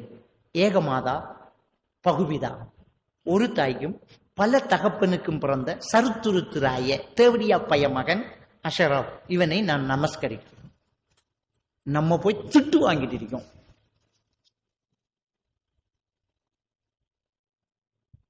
திட்டிக்கிட்டு இருக்கோம். நம்ம வாப்பா பலதான், உம்மா ஒண்டா, நாம தேவடியா பைய மகனா. நம்மளை திட்டி நம்மளுக்கு ஊதினா நமக்கு வருத்தம் லேசாகுது. என்ன மூட நம்பிக்கைடாப்பா இது? தமிழ்ல சில மந்திரம் ஓதுவான், அவனுக்கு தமிழ் ஓதுறதுக்கே அர்த்தம் தெரியாது. விளங்கிட்டார். அகத்தை கருத்து புறத்தை விழுந்திருந்த உலகத்தினை தகத்தை திருச்சி சன்மார்க்க சங்கத்தினை வித்திடி என்ற என்னைங்கனம் அனுப்பினனை பெருமானை அல்லாலா சுவாய் சுப். தமிழ் தான். அகத்தை கருத்து புறத்தை வெளித்திருந்த உலகத்தினரை, அகத்தை கருத்து மனசு கருத்து பாலா போய், புறத்தை வெளித்திருந்த உடம்ப நல்லா வச்சுட்டு இருக்கிற உலகத்தினரை தகத்தை திருத்தி, அவனை நல்லா திருத்தி எடுத்து சன்மார்க்க சங்கத்தினை வித்துடு என்றே, உண்மையான மார்க்கத்தை அவனுக்கு போதித்துடு என்றே, என்னை இங்கனம் அனுப்பினேனே பெருமானே அருளாளா, என்னை இந்த உலகத்துக்கு அனுப்பின கடவுளே என்று ஒரு தீர்க்கதரிசி சொன்னது பாடலாக வந்து அது மந்திரமாகி அதை ஓதி ஊதுவான். வள்ளலூர் வள்ளல் பெருமான் சொன்னது அப்படின்னு இந்துக்கள் நம்புறாங்க. இந்த வாசகத்தை வச்சு பார்த்தா வள்ளலூர் வள்ளல் பெருமான் என்று கடவுளாக வணங்கக்கூடிய இந்துக்கள் வணங்கக்கூடிய அந்த கடவுள் ஒரு இறை தூதராக இருக்கலாம் என்று சில ஆய்வாளர்கள் சொல்றாங்க. ஏன்னா அந்த வாசகம் ஒரு இறை தூதருக்கு சொல்ற வாசகம். உள்ளம் பழுதா போய் உடம்பு நல்லா இருக்கிற இந்த மக்களுக்கு சன்மார்க்க சங்கத்தினை அதாவது இஸ்லாமிய மார்க்கத்தை போதித்திடு என்று என்னை இந்த உலகத்துக்கு அனுப்பினான் ஒருவன் என்று தான் ஒரு தீர்க்கதரிசியாக அவர் சொன்னதை அவர் ஒரு கடவுளாகி இன்றைக்கு இந்துக்கள் வணங்கியிருக்கிறாங்க. சில நேரம் இறைவன் அனுப்பின இறை தூதர்களில் அவரும் ஒருவராக இருக்கலாம் என்று சில வரலாற்று ஆசிரியர்கள் குறிப்பிடுறாங்க. அது மந்திரமாக்கப்பட்டு இன்றைக்கு வைத்தியர்கள்ட்ட இருக்கு. சரியா? இப்படி சில மந்திரங்கள், சிலதுக்கு அர்த்தமே தெரியா, திரி எரி எரி விரிவிரி இறங்கக்கூடாக சாசு இருக்குது. இப்படி இந்த கண்ணூருக்கு சில மந்திரங்கள், இப்படி என்ன மந்திரம் ஓதுறன்னு நம்ம தெரியல. எனவே மந்திரம் என்பது, ஓதல் என்பது, ரசூலுல்லாஹி ஸல்லல்லாஹு அலைஹி வஸல்லம் அவர்கள் நமக்கு சில துஆக்களை சொல்லி தந்தாங்க. அதுவாகத்தான் இருக்கணும். என்ன சொல்லி தந்தாங்க? அல்லாஹும்ம ரப்பன் நாஸ் அத்ஹிபில் பஸ் வஷ்ஃபி அந்த ஷாஃபி லா ஷிஃபா இல்லா ஷிஃபாஉக ஷிஃபாஅன் லா யுகாதிர் ஸகமா ஓத சொன்னாங்க. இன்னொருத்தருக்கு நாம் ஓதுறது புகார்ல வர ஹதீஸ், யா அல்லாஹ் நீயே நோயை குணப்படுத்து, உன்னுடைய நிவாரணம் இல்லாமல் வேறு எந்த நிவாரணமும் கிடையாது, இந்த நோயை நீ குணப்படுத்தி இருந்த தடமும் இல்லாமல் ஆக்கி விடுவாயாக என்ற துஆ. மனிதர்களின் இரட்சகனே என்று கூப்பிட்டு இந்த துவா. அதே மாதிரி ரசூலுல்லாஹ் சொன்னாங்க, பிஸ்மில்லா பிஸ்மில்லா பிஸ்மில்லா 3 தரம். அஸ்அலுல்லாஹல் அலீம் ரப்ப அர்ஷில் அலீம் ஐயஷ்ஃபீக் 7 தடவை. புகாரி முஸ்லிமில் வர ஹதீஸ். இன்னொருத்தருக்கு ஓதுறது பிஸ்மில்லா பிஸ்மில்லா பிஸ்மில்லா 3 தரம். அஊது பி இஸ்ஸத்திக வ கதரத்திக மின் ஷர்ரி மா அஜிது வ உஹாதிர். தனக்குத்தான் ஓதக்கூடிய மந்திரம், தனக்குத்தான் ஓதக்கூடிய ஓதி பார்த்தல். இது ஜிப்ரீல் அலைஹிஸ்ஸலாத்து வஸ்ஸலாம் அவர்கள் சொல்லி தந்தது. அஊது பி பிஸ்மில்லா பிஸ்மில்லா 3 தரம். அஊது பி இஸ்ஸத்திக, யா அல்லாஹ் உன்னுடைய கண்ணியத்தை கொண்டு உன்னிடம் பாதுகாத்துகிறேன். வ கதரத்திக உன்னுடைய பலத்தை அதிகாரத்தை கொண்டு நான் உன்னிடத்தில் பாதுகாத்துகிறேன். மின் ஷர்ரி மா அஜிது நான் பெற்றுக்கொண்ட இந்த நோயிலிருந்தும் ஓ உஹாதிர் நான் அடையக்கூடிய இந்த வேதனையிலிருந்தும் நான் உன்னிடத்தில் பாதுகாத்துகிறேன். 7 தடவை சொல்லுங்க ரசூலுல்லாஹ் சொல்லி தந்தாங்க. இப்படி நிறைய துவாக்கள் வந்து ரசூலுல்லாஹ் சொல்லி தந்தாங்க. அவைகளை ஓதுறதுல தப்பு கிடையாது. அல்லாஹ்விடம் கேட்கக்கூடிய பிரார்த்தனை தப்பு கிடையாது. ஆனால் மந்திரம் என்ற பேரில் ஓதுறதெல்லாம் தப்பானது. இந்த மந்திரம் ஒரு காலத்தில் இந்த தாயத்து தகடு கட்டுறது, குறிசாத்திரம் பார்க்கறது, மந்திரிக்கிறதோட மட்டும் நின்றுச்சு. ஆனா இன்னைக்கு ஜின் வாசலாத் என்ற பேர்ல வந்தாச்சு. ஜின்னை வசியம் பண்ணி வச்சுக்கிறோம், ஜின்னை வச்சு வேலையை பண்ணுவோம், ஜின்னை வச்சு ஆப்ரேஷன், ஜின் ஆப்ரேஷனா. தலையில் இருக்கிற கட்டி எடுக்கிறோம், வகுத்தில் இருக்கிற கல் எடுக்கிறோம், கிட்னியில் இருக்கிற கல் எடுக்கிறோம், அப்படி எடுக்கிறோம் இப்படி எடுக்கிறோம். எந்த மெடிக்கல் காலேஜில் படிச்சதோ தெரியாது இந்த ஜின்னுகள். ஜின்னை வச்சு வைத்தியம் பார்க்கலாமா, ஜின்னை வசியம் பண்ணலாமா அப்படி என்று கேட்டால், சுலைமான் அலைஹிஸ்ஸலாத்து வஸ்ஸலாம் அவர்கள் அல்லாஹ்விடம் கேட்ட பிரார்த்தனை அல்லாஹ் திருக்குர்ஆன்ல சொல்லி காட்டுறான். 36வது அத்தியாயத்தில் என்ன அல்லாஹ் தஆலா சொல்லி காட்டுறான்டா, சுலைமான் நபி அல்லாஹ் கிட்ட கேட்குறாங்க, யா அல்லாஹ் எனக்கு ஒரு ஆட்சியைத்தா, அந்த ஆட்சி எனக்கு பின்னால் யாருக்கும் வழங்கப்படக்கூடாது, அப்படி ஒரு ஆட்சியைத்தா யா அல்லாஹ்னு கேட்குறாங்க. அப்ப அல்லாஹ் தஆலா அவருக்கு நாம் ஜின்னை வசியம் பண்ணி கொடுத்திருந்தோம், காற்றை வசியம் பண்ணி கொடுத்திருந்தோம், விலங்குகளுடைய மொழியை நம்ம அவருக்கு கொடுத்திருந்தோம் அப்படின்னு அல்லாஹ் தஆலா என்ன சொல்லி காட்டுறான். அப்ப சுலைமான் நபிக்கு ஜின்னை வசியம் பண்ணி கொடுத்திருந்தோம். அவரே என்ன சொல்றாங்க, எனக்கு பிறகு அதை யாருக்கும் கொடுக்க கூடாது, எனக்கு மட்டும் தனியா தான்றான் அல்லாஹ். அல்லாஹ் ஏற்றுக்கொள்றான். அப்ப ஜின்னை வசியம் பண்றது சுலைமான் நபிக்கு மட்டும்தான். அவர் ஜின்னை வச்சு அவர் பெரும் கட்டடங்களை கட்டினார். பைத்துல் மக்தஸ் பள்ளியை கட்டினது, பெரும் பெரும் பாத்திரங்கள் சமைத்தது, கடலில் மூழ்கி முத்தெடுத்து கொடுத்தது ஜின்னை வச்சு அவர் செஞ்சார். ஆனா நம்பிடவன் ஜின்னை வச்சுட்டிக்கான், கடலை மூழ்கி முத்தெடுக்கிறானும் இல்லை, அவர் நெத்தலி மீனாலும் பிடிக்கிறாப்புல இல்லை. பெரும் பெரும் கட்டடங்களை கட்டினாங்க. நம்ம இந்த பில்டிங் கன்ஸ்ட்ரக்ஷன் எடுக்கலாமே, சீமெந்தி பேக்கு பறந்து போகும், கல் பறந்து போகும், எந்த ஒன்றும் தேவையில்லையே, மண்ணு போயிட்டே இருக்கு, அதானே செலவு, லேபர் சார்ஜ். சின்ன சின்ன ஒழுங்கைக்குள்ளால வண்டி போகாது, மண்ணை மெயின்ல புறைச்சிட்டு ஆள் போட்டு அள்ளணும். மண்ணு ஒரு கீப்பு 15,000 ரூபா தான், ஏத்துறது 25,000 ரூபா வாங்கும் மேல. ஜின்னை வச்சு கான்ட்ராக்ட் எல்லாம் முடிச்சுட்டு இருக்கலாம். பில்டிங் அப்படி மரம் வளர மாதிரி வளருமே, ஜின் வாசலாத்துக்காரன் செய்யறான், முடியல. அப்ப ஜின்ன வசியம் பண்ணிருக்கிற என்ன பண்றான்டா, ஆபரேஷன் பண்றான். இதெல்லாம் ட்ரிக்ஸி, ஜின் ஆபரேஷன் என்று சொல்லி ஏமாத்து ராடு. அப்படி ஒண்ணும் முடியாது. ஜின் ஆபரேஷன் பண்ணலாம் என்றால் இலங்கை பெரிய ஒரு வசதியான நாடாகும். ஏன் தெரியுமா, இன்னைக்கு மனுஷனுக்கு விருப்பம் கத்தி இல்லாம, ரத்தம் இல்லாம, ஆபரேஷன் தியேட்டர் இல்லாம, உடம்புல காயம் வராம நோயை குணப்படுத்தணுங்கிறதான் விருப்பம். அதுக்கு எத்தனை கோடி வேணும் என்றாலும் கொடுக்கறதுக்கு உலகத்துல ஆள் இருக்குது. இந்த ஸ்ரீலங்காவில் ஜின் ஆபரேஷன் பண்ற அதிமேதாவிகள் இருக்காங்க என்றாலே இந்த நாடு எங்கேயோ போனமாயிட்டான். இவங்களை வச்சுக்கிட்டு ஒரு ஹாஸ்பிட்டல் கட்ட வேண்டியதான். தியேட்டரும் இல்லை, ஒன்றும் இல்லை, பேரை கொடுத்துட்டு உட்கார்ந்த சரி, தலையில கை வைப்பா, கட்டி வைத்திரு, செய்ய மாட்டான். இவங்களை எல்லாம் பிடிச்சு அடைக்கிறதுக்குரிய சட்டம் நாட்டில் இருக்கு. யாராவது முன்னுக்காகி காட்டி கொடுக்கணும். நாம காட்டி கொடுக்கறது இல்லை. நிறைய பேர் ஏமாந்துட்டு, கிரிபாவங்கிற ஊர்ல இந்த கலேவேல ஜின்னு அனசென்றுட்டு ஒருத்தன், கலேவேலையில ஜின் வாசலாத், அவனுக்கிட்ட ஜின் வாசலாத் செய்ய போய் ஜின் ஆபரேஷன் பண்ணி ஆபரேஷன் சக்சஸ் என்றுட்டு இவங்க ஹாஸ்பிட்டலுக்கு போகாம இருந்து பலர் இலங்கையில மரணிச்சிருக்கிறாங்க. அந்த கிரிபாவுங்கிற ஊர்ல ஒருத்தர் மரணித்த அந்த காலத்துல எனக்கு ஞாபகம். அதே மாதிரி காலி வெலிகம சைட்ல ஒருவர் மௌத்தா இருக்கிறார். என்னடா ஆபரேஷன் பண்ண தேவையில்லை இருந்தாங்க, ஆல் அவுட். ஆனா தற்காலிக குணம் கிடைக்கும். எப்படி தற்காலம் மனம் நம்பிக்கை கொண்டால் ரிலாக்ஸா இருக்கிற மாதிரி இருக்கும் ஒரு ஃபீலிங். யாராவது தலையிடி சரியான தலைக்கடுப்புண்டா, நாம அப்படியே ஒரு தலைப்பாவை கட்டிக்கிட்டு தலையில கையை வச்சு அப்படியே பிடிச்ச அப்படி ஊதினா எப்படி இருக்கண்டா, இப்ப கொஞ்சம் நல்லா இருக்கு, ராகத்தை. இது அவன் மனசு, இது அவன் மனசு. டாக்டர் ருத்ரன் டாக்டர் ருத்ரன் சொல்றார், உன்னுடைய நேர்ச்சையை நேர்ந்து ஒரு நாயின் வாலில் கட்டு, அது நிறைவேறும் என்றார். அதாவது மனம்தான் வாழ்க்கை, ஒன்ற மன நம்பிக்கை தான் அது, அதை டெலூஷன் அப்படின்னு சைக்காட்டிஸ்ட் சொல்றாங்க. இதான் நடக்குது. அப்ப நாங்க என்ன உலகத்துல என்ன நடந்துட்டு, ஜின் வாசலாத் என்ற பேர்ல பிராடு பண்ணி ஏமாத்திட்டு இருக்கிறான். நபிகள் நான் ஸல்லல்லாஹு அலைஹி வஸல்லம் அவர்கள் தொழுதுகிட்டு இருக்கும்போது அல்லாஹ் என்னை சபிப்பானாக சொல்லி கையை பிடிச்சி எதையோ பிடிக்க போனாங்க. சஹாபாக்கள் தொழுது முடிய கேட்டாங்க, யார சொல்லலாம், என்ன நடந்துச்சு? தொழும்போது நீங்க எதையோ பிடிக்க போனீங்களே. ஜின் நெருப்பு கங்குகளை எறிந்து என்னை சேட்டை செய்தான், அவனை பிடிக்க என் மனசு நினைத்தது. சுலைமான் நபியுடைய துவா முந்தி விட்டது. இல்லை என்றால் அவனை பிடிச்சி இந்த பள்ளிவாசல் தூண்ல கட்டி இருப்பேன், சிறுவர்கள் எல்லாம் விளையாடி இருப்பார்கள் அவனோடனாங்க. அப்ப ரசூலுல்லாவுக்கே ஜின்ன பிடிக்கிறதுக்கு ஏலாது, சுலைமான் நபியிட முந்திட்டு துவா முந்திட்டு. ஆனா நம்முடைய ஒரு சில ஹஸரத்துமார்கள் ஜின் வாசல தான். ஒரு சில ஹஸரத்துமார பேர்ல ஜின் இருக்குது, ஒரே நேரத்துல 2 இடத்த பயம் பண்ணுவார், அப்படி இப்படின்னு மக்கள் கதையை அவுட்டு விட்டாங்க. அவருக்கும் அதுக்கும் சம்பந்தம் இல்லை. விளங்கிட்டா? நாம தெளிவா புரிஞ்சுக்கொள்ளணும். மக்கள் சும்மா பிராடு. மொய்தீன் அப்துல் காதிர் ஜைலானியோட பேர்ல எவ்வளவு கதை வந்துச்சு. மொய்தீன் மௌலூதுல இருக்கா இல்லையா? மொய்தீன் மௌலூதுல அவர பேர்ல என்ன கதையெல்லாம் வந்துச்சு. அவர் தாயிர பௌத்துக்குள்ள இருக்க வீட்டுக்கு திருடம் வந்திருக்கான், பௌத்துக்குள்ள இருந்து அடிச்சாராம், மௌலூதுல ஓதுறான். நடந்திருக்குமா? இல்ல. அவர் மொய்தீன் மௌலூதுல முதல் பைத்தை என்ன தெரியுமா? அவர் 7 வயசா இருக்கும்போது ஸ்கூலுக்கு போறாராம்.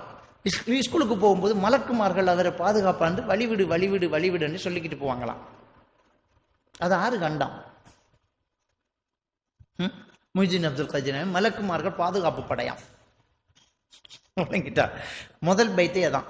அப்போ ஒருத்தர் பேரில் இப்படி இட்டு கட்டி ஜின்னை வச்சு வசியம் பண்றதாக கதை சொல்றாங்களே தவிர நான் சவால் விடுறேன். ஜின் வாசலாத் என்று சொல்ற ஒருத்தம்பா, ஜின் வாசலாத் என்று சொல்ற ஒருத்தம்பா செய்யி உண்ட ஜின்னை வச்சு ஒன்றும் இல்லை. இந்த போனை கொஞ்சம் இப்படி உசுப்பி காட்டுவார், நான் போனை எடுத்து வைக்க கீழே விழுத்தாட்டு உண்ட ஜின்னால என்னக்கிட்ட வருவாங்க, என்னுடைய வீட்டுக்கு வருவாங்க.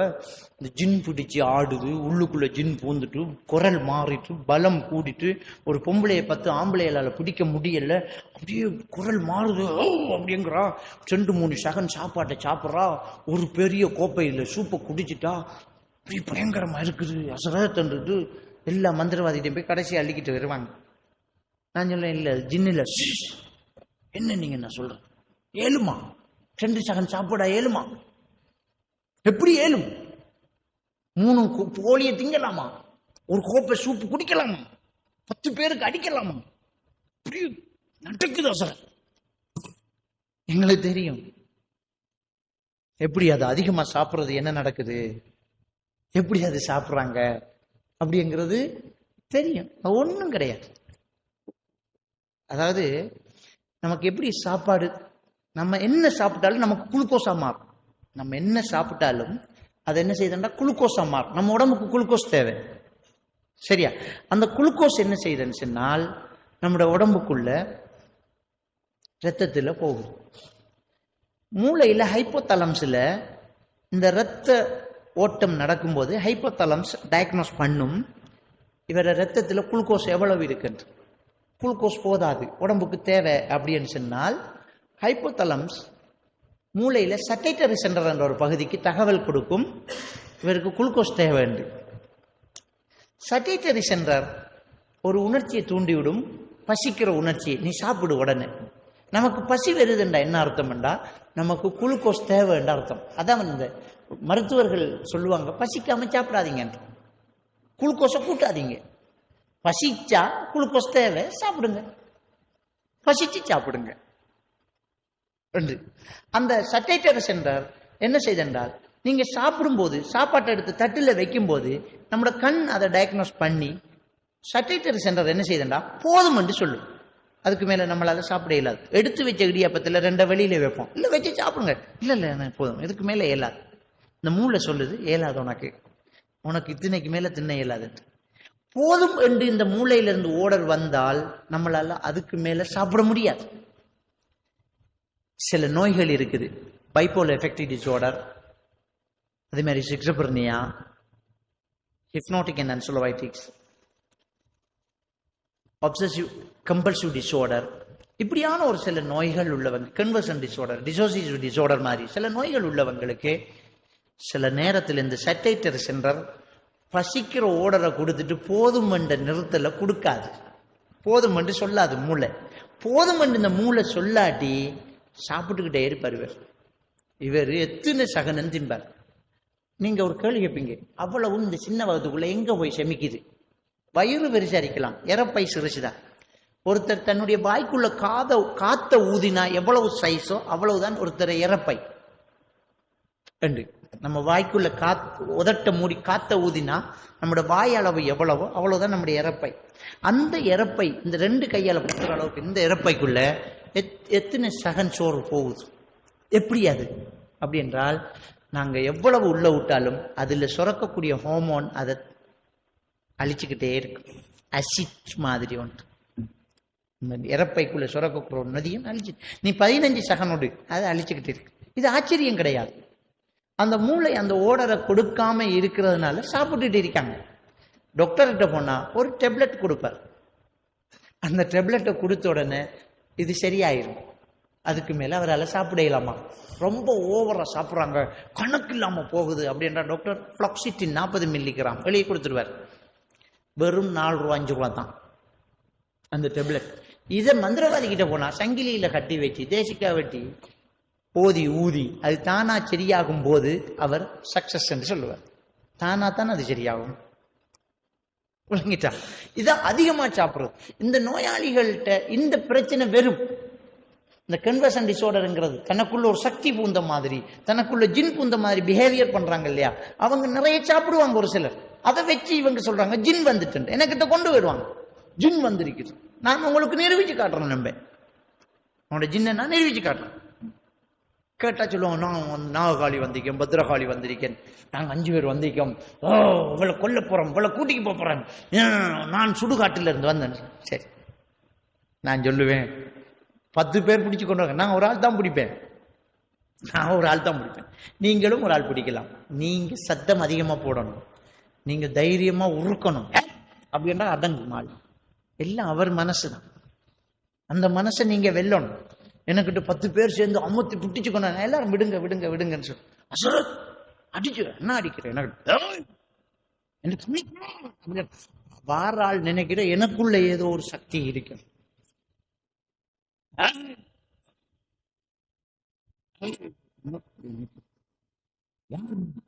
நாககாளி, நாககாளி, இதை கீழே விழுத்தாட்டு பாப்போம். உண்ட நாககாளி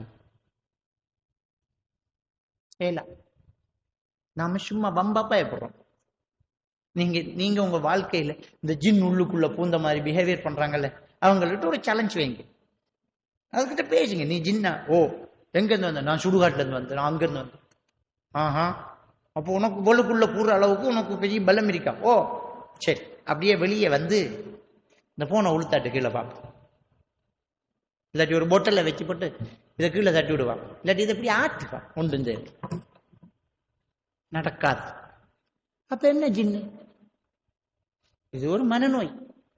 மனநோயில ஒரு வகை. இது மல்டிபேஷன் டிசார்டர், நம்மடாக்க கன்வர்ஷன் டிசார்டர்.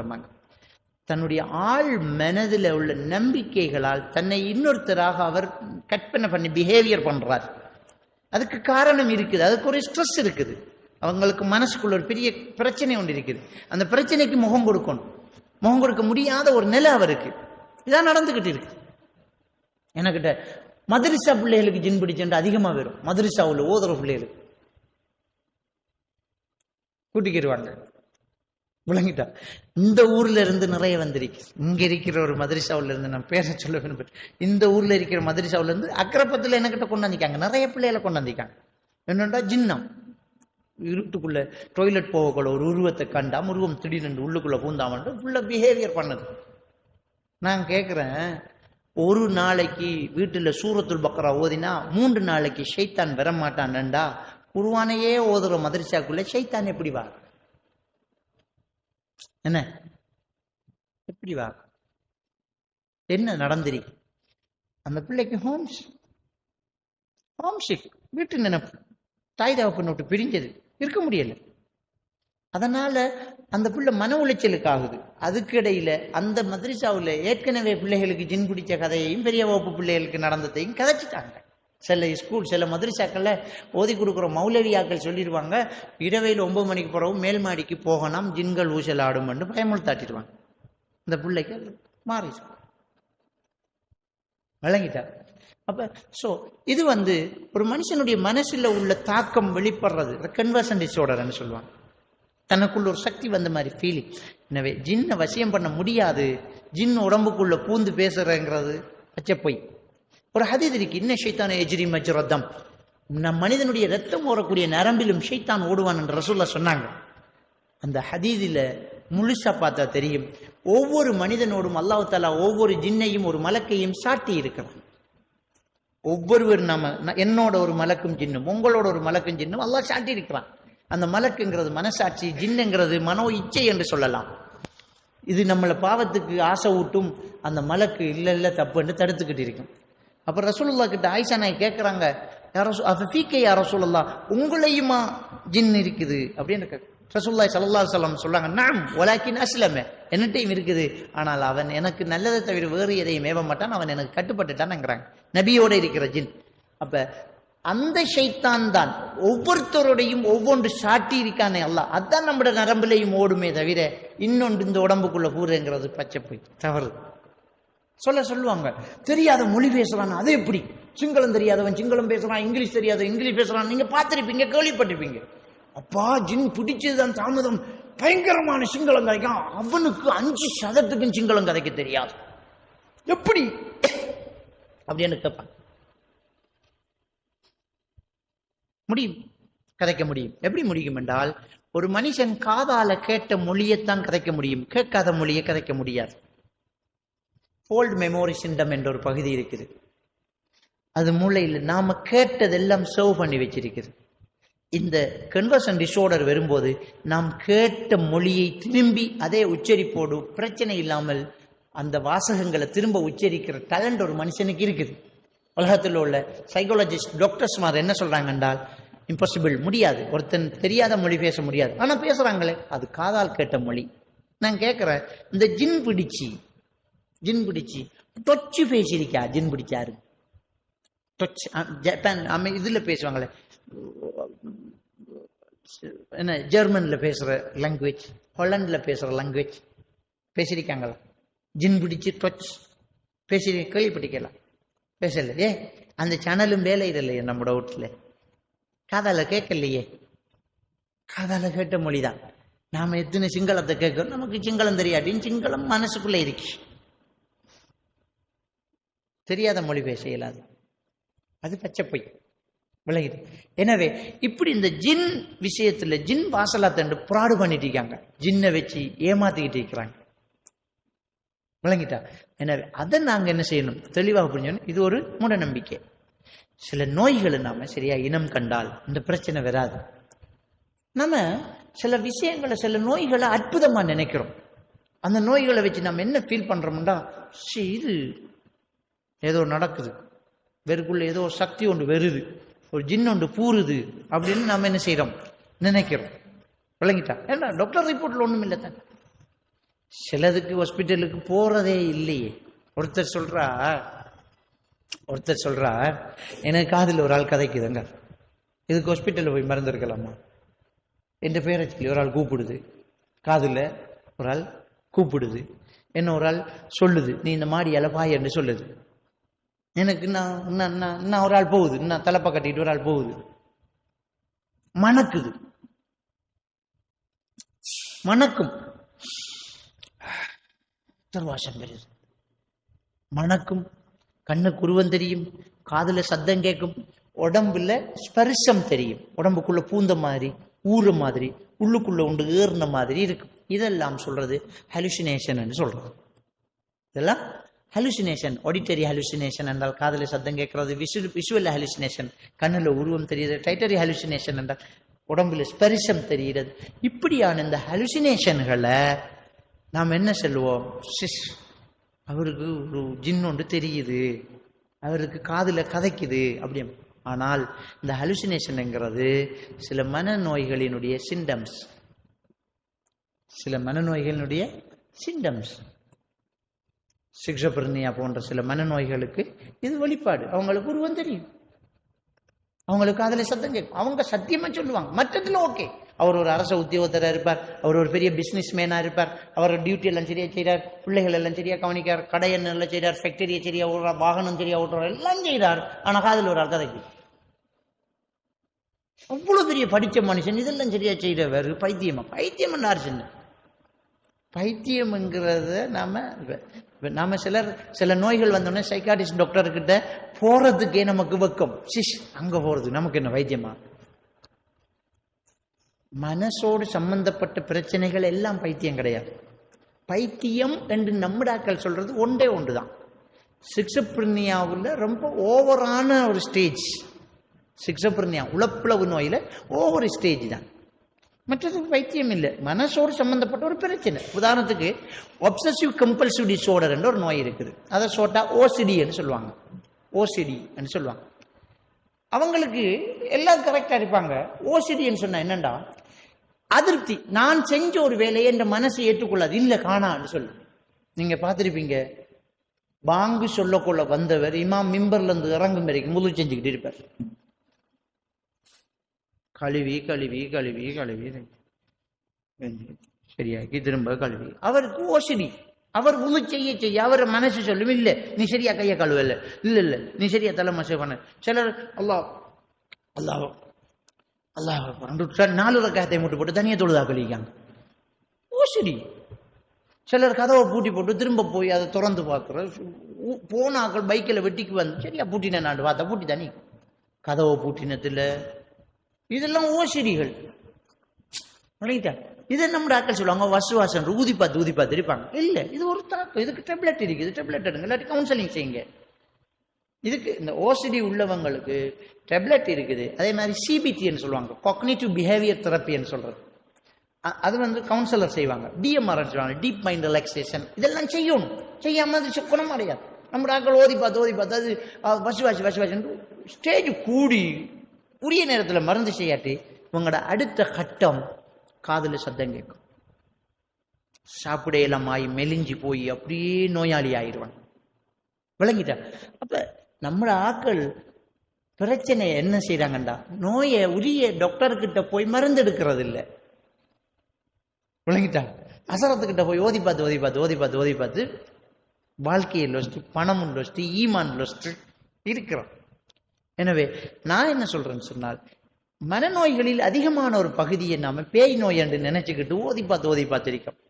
இஸ்லாம் சொன்ன ஒரு விஷயத்தை நாம சரியா குறிசாத்திரம் பார்க்க போகாத மருந்து செய். இஸ்லாம் சொல்லி இருக்கு, குறிசாத்திரம் பார்க்க போகாத மருந்து செய் என்கிறாங்க. தாயத்து தகடு கட்டாதங்கன்னா, அப்ப நம்மளோட உயிரே போனாலும் இப்படியே மௌத்தானாலும் நான் ஹராத்தை செய்ய மாட்டேன்ங்கிறதுல உறுதியாய் இருந்தால் நாம ஏன் இதுல பாதிக்கப்படுறோம்? உரிய நேரத்துக்கு நாங்க மருந்து எடுப்போம், ட்ரீட்மெண்ட் செய்வோம்.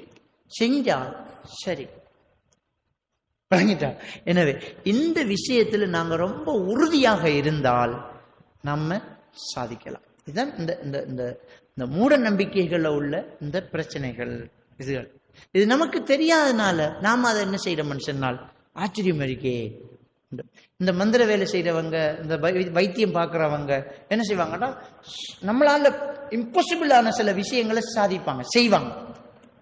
செய்யக்கூட அவர்கிட்ட என்னமோ இருக்கப்பா, சக்தி ஒன்று இருக்குது அப்படின்னு நினைப்பாங்க. நினைச்சா அவர் இது கூடும். விளங்கிட்டா? இப்படித்தான் ஒரு சிலர் இதாக. எனக்கு தெரியும், நான் எங்கேயாவது வெளியூர்களுக்கு போனால், இப்ப இல்லை ஒரு காலத்துல வெளியூர்களுக்கு நம்ம என்ன ஒரு செட் கூடிடும். ஒரு மேஜிக் ஒன்று செஞ்சு காட்டு, ஒரு மேஜிக் செஞ்சு காட்டுங்க சொல்லுவாங்க. எனக்கு தெரியும் இப்படி கேட்பாங்க, அதுக்காக நான் ரெடியா தான் போவேன். ஒரு நாள் கிண்ணியாவில் நான் ஒரு பயானுக்கு போயிருந்தேன். பயான் பண்ணிட்டு அப்படியே அசரத்துற ரூமுக்குள்ள போனேன். அசரத்துற ரூம்ல மாம்பழம் மரத்துல விழுந்தது, நல்ல பழம், நல்ல டேஸ்ட். மௌலவி சாப்பிடுங்க. என்ன சாப்பாடு கூட்டிக்கு போறதுக்கு வந்தவர் மௌலவி போக மாட்டார். அப்ப மாம்பழத்தை கையில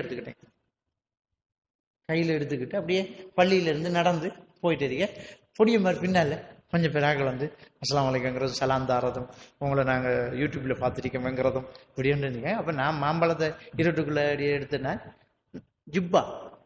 ஜிப்பாக்குள்ளே அப்படி கையை எடுத்து மாம்பழத்தை விட்டுட்டு இந்த கைக்குள்ளே போயிடுச்சு. மாம்பழம் இந்த கைக்குள்ளே வைத்து இப்படி எடுத்துக்கிட்டு வா எல்லாம் சலாம், அதே கையால் கை கொடுக்க அஸ்ஸலாமு அலைக்கும் அஸ்ஸலாமு அலைக்கும். இதுக்குள்ள மாம்பழம் இருக்கு, பெரிய ஜிப்பா எடுத்துக்கிட்டு வா. ஹஸரத் ஒரு மேஜிக் செஞ்சு கேட்டேன். அப்போ நான் கேட்டேன், அப்போ இந்த தண்ணிக்கரை ஓரத்தில் இந்த அலரி மரம், சில நஞ்சு மரங்கள் அப்படி நிற்கிது, அந்த ரோட்டால் போயிட்டு இருக்கும். இந்த மரத்தில் கொப்பு இப்படி நிறைய இருக்குது. நான் அவங்கள்ட்ட கேட்டேன், உனக்கு என்ன பழம் தேவைன்னு கேட்டேன். இது சொல்றது டெலிபதி அண்டு. என்ன தேவைண்டா வேறது செய்வான். என்ன பழம் தேவை என்று நாம கேட்கிற நேரம், நாம என்ன பழத்தை நாம மனசுக்குள்ள நினைக்கிறோமோ அதை 100% முன்னுக்கு இருக்கிறாள் சொல்லுவார். அது டெலிபதி என்று சொல்றது. நான் கேட்டேன் அவன்கிட்ட, இதான் மேஜிக். அவன் போய் ஆச்சரியப்பட்டான். என்னண்டா, நீங்க என்ன கேட்ட என்ன பழம் தேவை? நான் மாம்பழம் என்றேன். அந்த பொடியன்னு சொல்றான் மாம்பழம் என்றான். எனக்கு இது பாசிட்டிவ் என்ற சக்சஸ். டெலிபதியை வேலை செய்ய வச்சுட்டேன். நான் அவன்கிட்ட கேட்ட என்ன பழம் தேவை உனக்குன்ட்டு. அது ட்ரிக்ஸ். என்ன தேவைன்னு கேட்கப்படாது. ஏன்னா நம்மகிட்ட இருக்கிற பழம் என்ன பழம் தேவைன்னு கேட்டேன். அவன் உடனே மாம்பழம் வந்துட்டான். மாம்பழம் என்றதும் அவனுக்கு கொடுத்த கை வெறும் கை தானே. நான் அந்த அலரி மரத்துல கொப்பை இப்படி பிடிக்கேன். இப்படி பிடிக்கக்குள்ள கைக்குள்ள இருக்கிற பழம் கிளம்புது. அதை கையால பிடிச்சி அந்த கொப்பை உடைச்சி அதுல இருந்து இப்படி உருகி கையில பழத்தை கொடுத்தோம். வேண்டி கீழே போட்டுட்டு ஓடிட்டான். இது ஜிம் இருக்குதுன்னு ஓடிட்டான். இது என்ற வாழ்க்கையில நடந்த விஷயம். அவன் போய் சொல்லிங்க, இவர் போய் சொல்றார், அவர்கிட்ட ஜின் இருக்காப்பா. எப்படிடா சொல்றாரு? டேய், அவர் நம்மகிட்ட சாய்ஸ் பண்ண சொன்ன பழம் தானே மாம்பழம். அப்ப வேற பழத்தை கேட்டு இருந்தாலும் அவர் தந்திருப்பாரு தானே.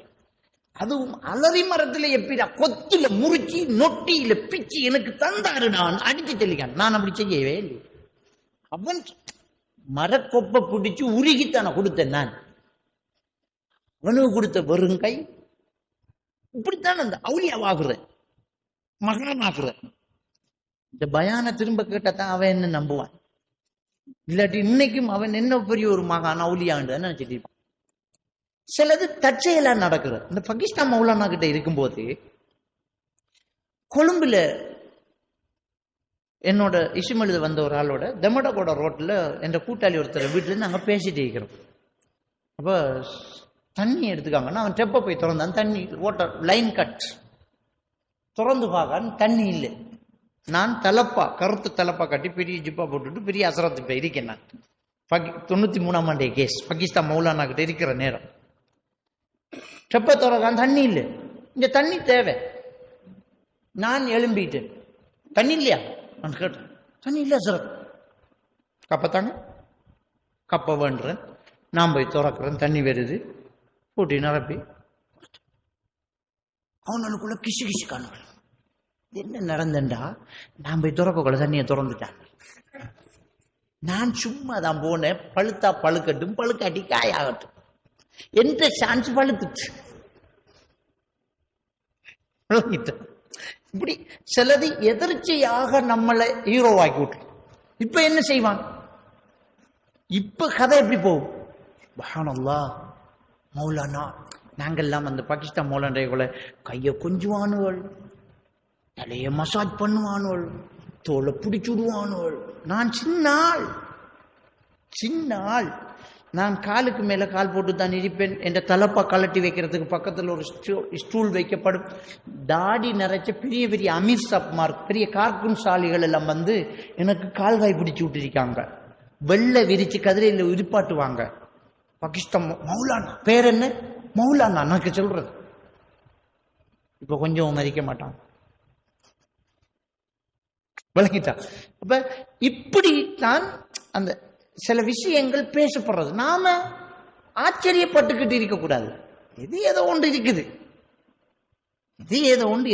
அப்படின்னு சொல்லணும். அப்ப சில விஷயங்களை இப்படி அற்புதமா செய்யறதுனால அவங்கக்கிட்ட நம்புறாங்க. இப்ப என்ன, இப்படி ஒரு அலரி மரத்துல மாம்பழம் பிச்சு கொடுத்தா நான் ஒன்று மோதாம ஊதினாலும் ரிலேஸ் ஆகும். அவரோட மனசு நம்பிக்கை கொள்ளுது. அது டெலிவிஷன். இப்ப கூட நான் இதெல்லாம் இல்லை என்று நான் சொல்றேனே, இப்ப கூட அல்லாஹ் மீதானே நான் சொல்றேன், ரொம்ப தூரத்துல இருந்து வருவாங்க என்ன சந்திக்க. என்ன கொஞ்சம் ஓதிப்பாரு, தேவையில்லையே கொஞ்சம் நீங்க ஓதிப்பாரு. நான் ரசூல்லா சின்ன துவாவை ஓதுவேன், சிறுக்கில்ல தானே ரசூல்லா சொல்லி தந்தாங்க, அல்லாஹும்ம ரப்பனா சதிஹிபில் பஷ்வஷ்வி அந்த ஷாஃபில் ஆஷ்வா. நீங்க ஓதினதுக்கு பிறகு மிச்சம் நல்லம் விளங்கிட்டாங்க. என்னடாப்பா இருக்குது, அவங்க நம்பிக்கை பெருசு, அவங்க பெருசா நினைக்கிறாங்க, ஜாலதான் நடக்குது.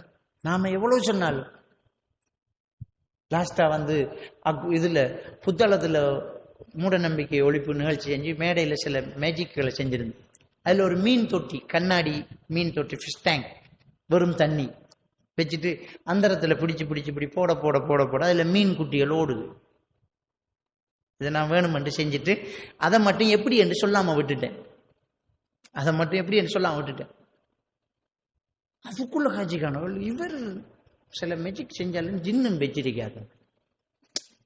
அதை பிறப்ப அந்தரத்துல மீன் இருக்கிற வெறும் கை தானே, இப்படி பிடிச்சு போட்டார், தண்ணிக்குள்ள மீன் இறங்கி ஓடுது. போட போட ஒரு 5 மீன் 10 மீன் ஓடும்.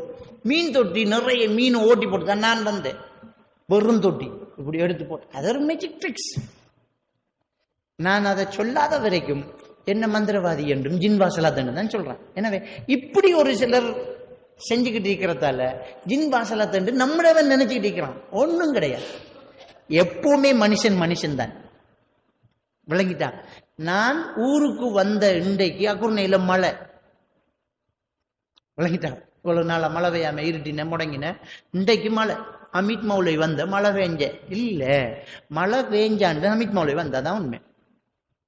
வந்தத்தால மழை பெய்யல, மழை பெஞ்சாண்டு அவரும் வந்த. மனுஷன் தான்.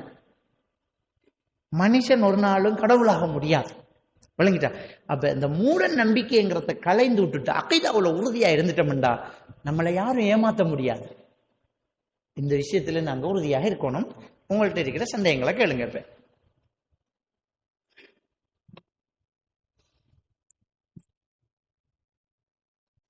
ஏதாவது டவுட்டுகள் தலைப்புக்குள்ள உங்களுக்கு ஏதாவது டவுட்டுகள் சந்தேகங்கள் இருந்தா கேளு.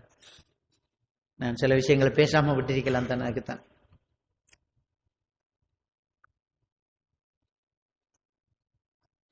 பெண்கள் தரப்பில் ஏதாவது சந்தேகங்கள் இருந்தால் ஒரு துண்டில் எழுதி பெற காட்டுங்க மேல.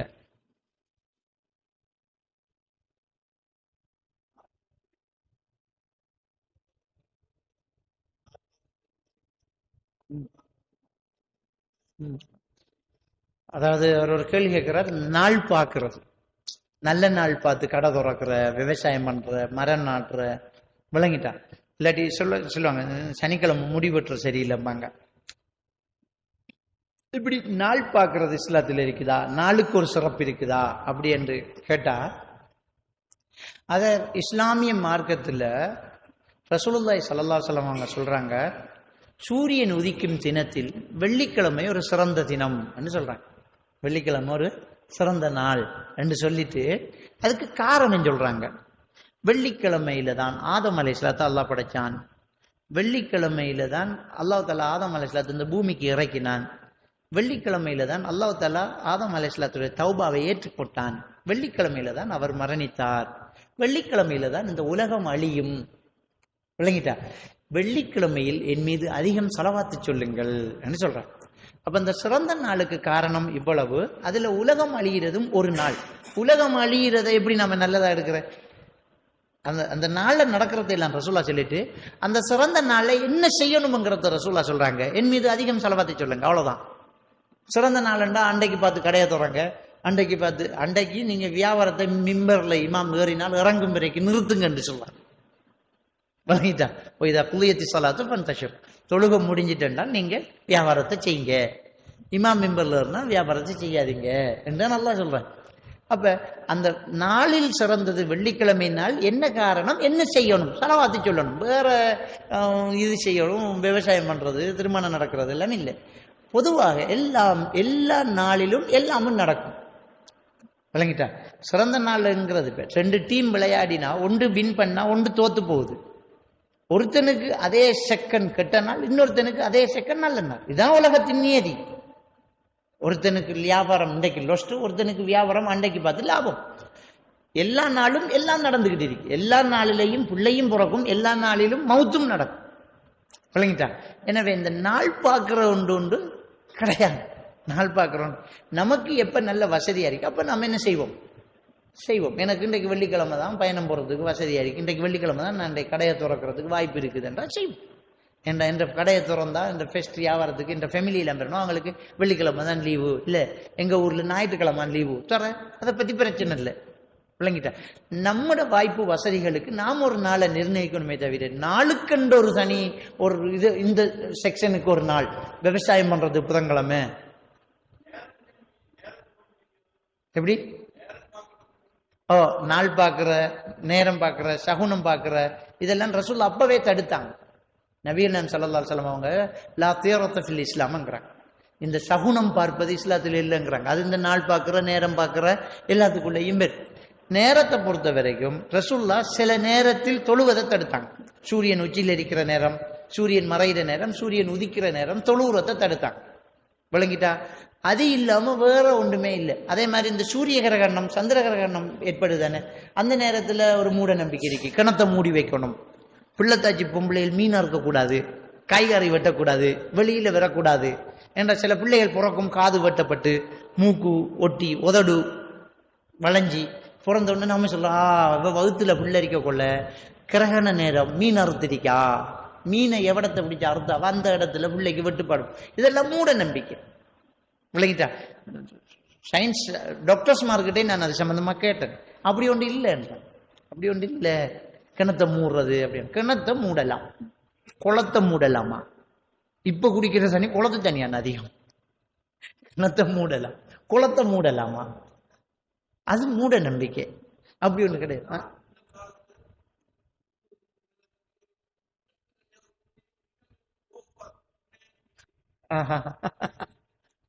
அதுல அவர் சின்ன வயசுல கிரகண நேரம் கட்டிலுக்கு அடியில் ஒளிச்சிக்கிறாம வேண்டாம், மிருகத்துக்கு கோபம் பெறுமாமா நேரம். ஒவ்வொரு காலத்திலையும் ஒவ்வொரு விஷயத்துல மக்களுடைய சில நம்பிக்கைகள், பெரியாக்கள் சொல்றத பிள்ளைகள் நம்புறதானே, அதான் அந்த மூட நம்பிக்கையாக வந்தது. அதே நேரத்துல வயசான ஆக்கள் சொல்ற விஷயங்கள் சிலது அறிவுபூர்வமானது, அது மூட நம்பிக்கை எடுக்க இயலாது. ஆனா மக்களுக்கு பிள்ளைகளுக்கு வழங்கப்படுத்தணுங்கிறதுனால விவரம் சொல்லாம அது ஆகாது, இது கூடாதுன்னு சொல்லுவாங்க.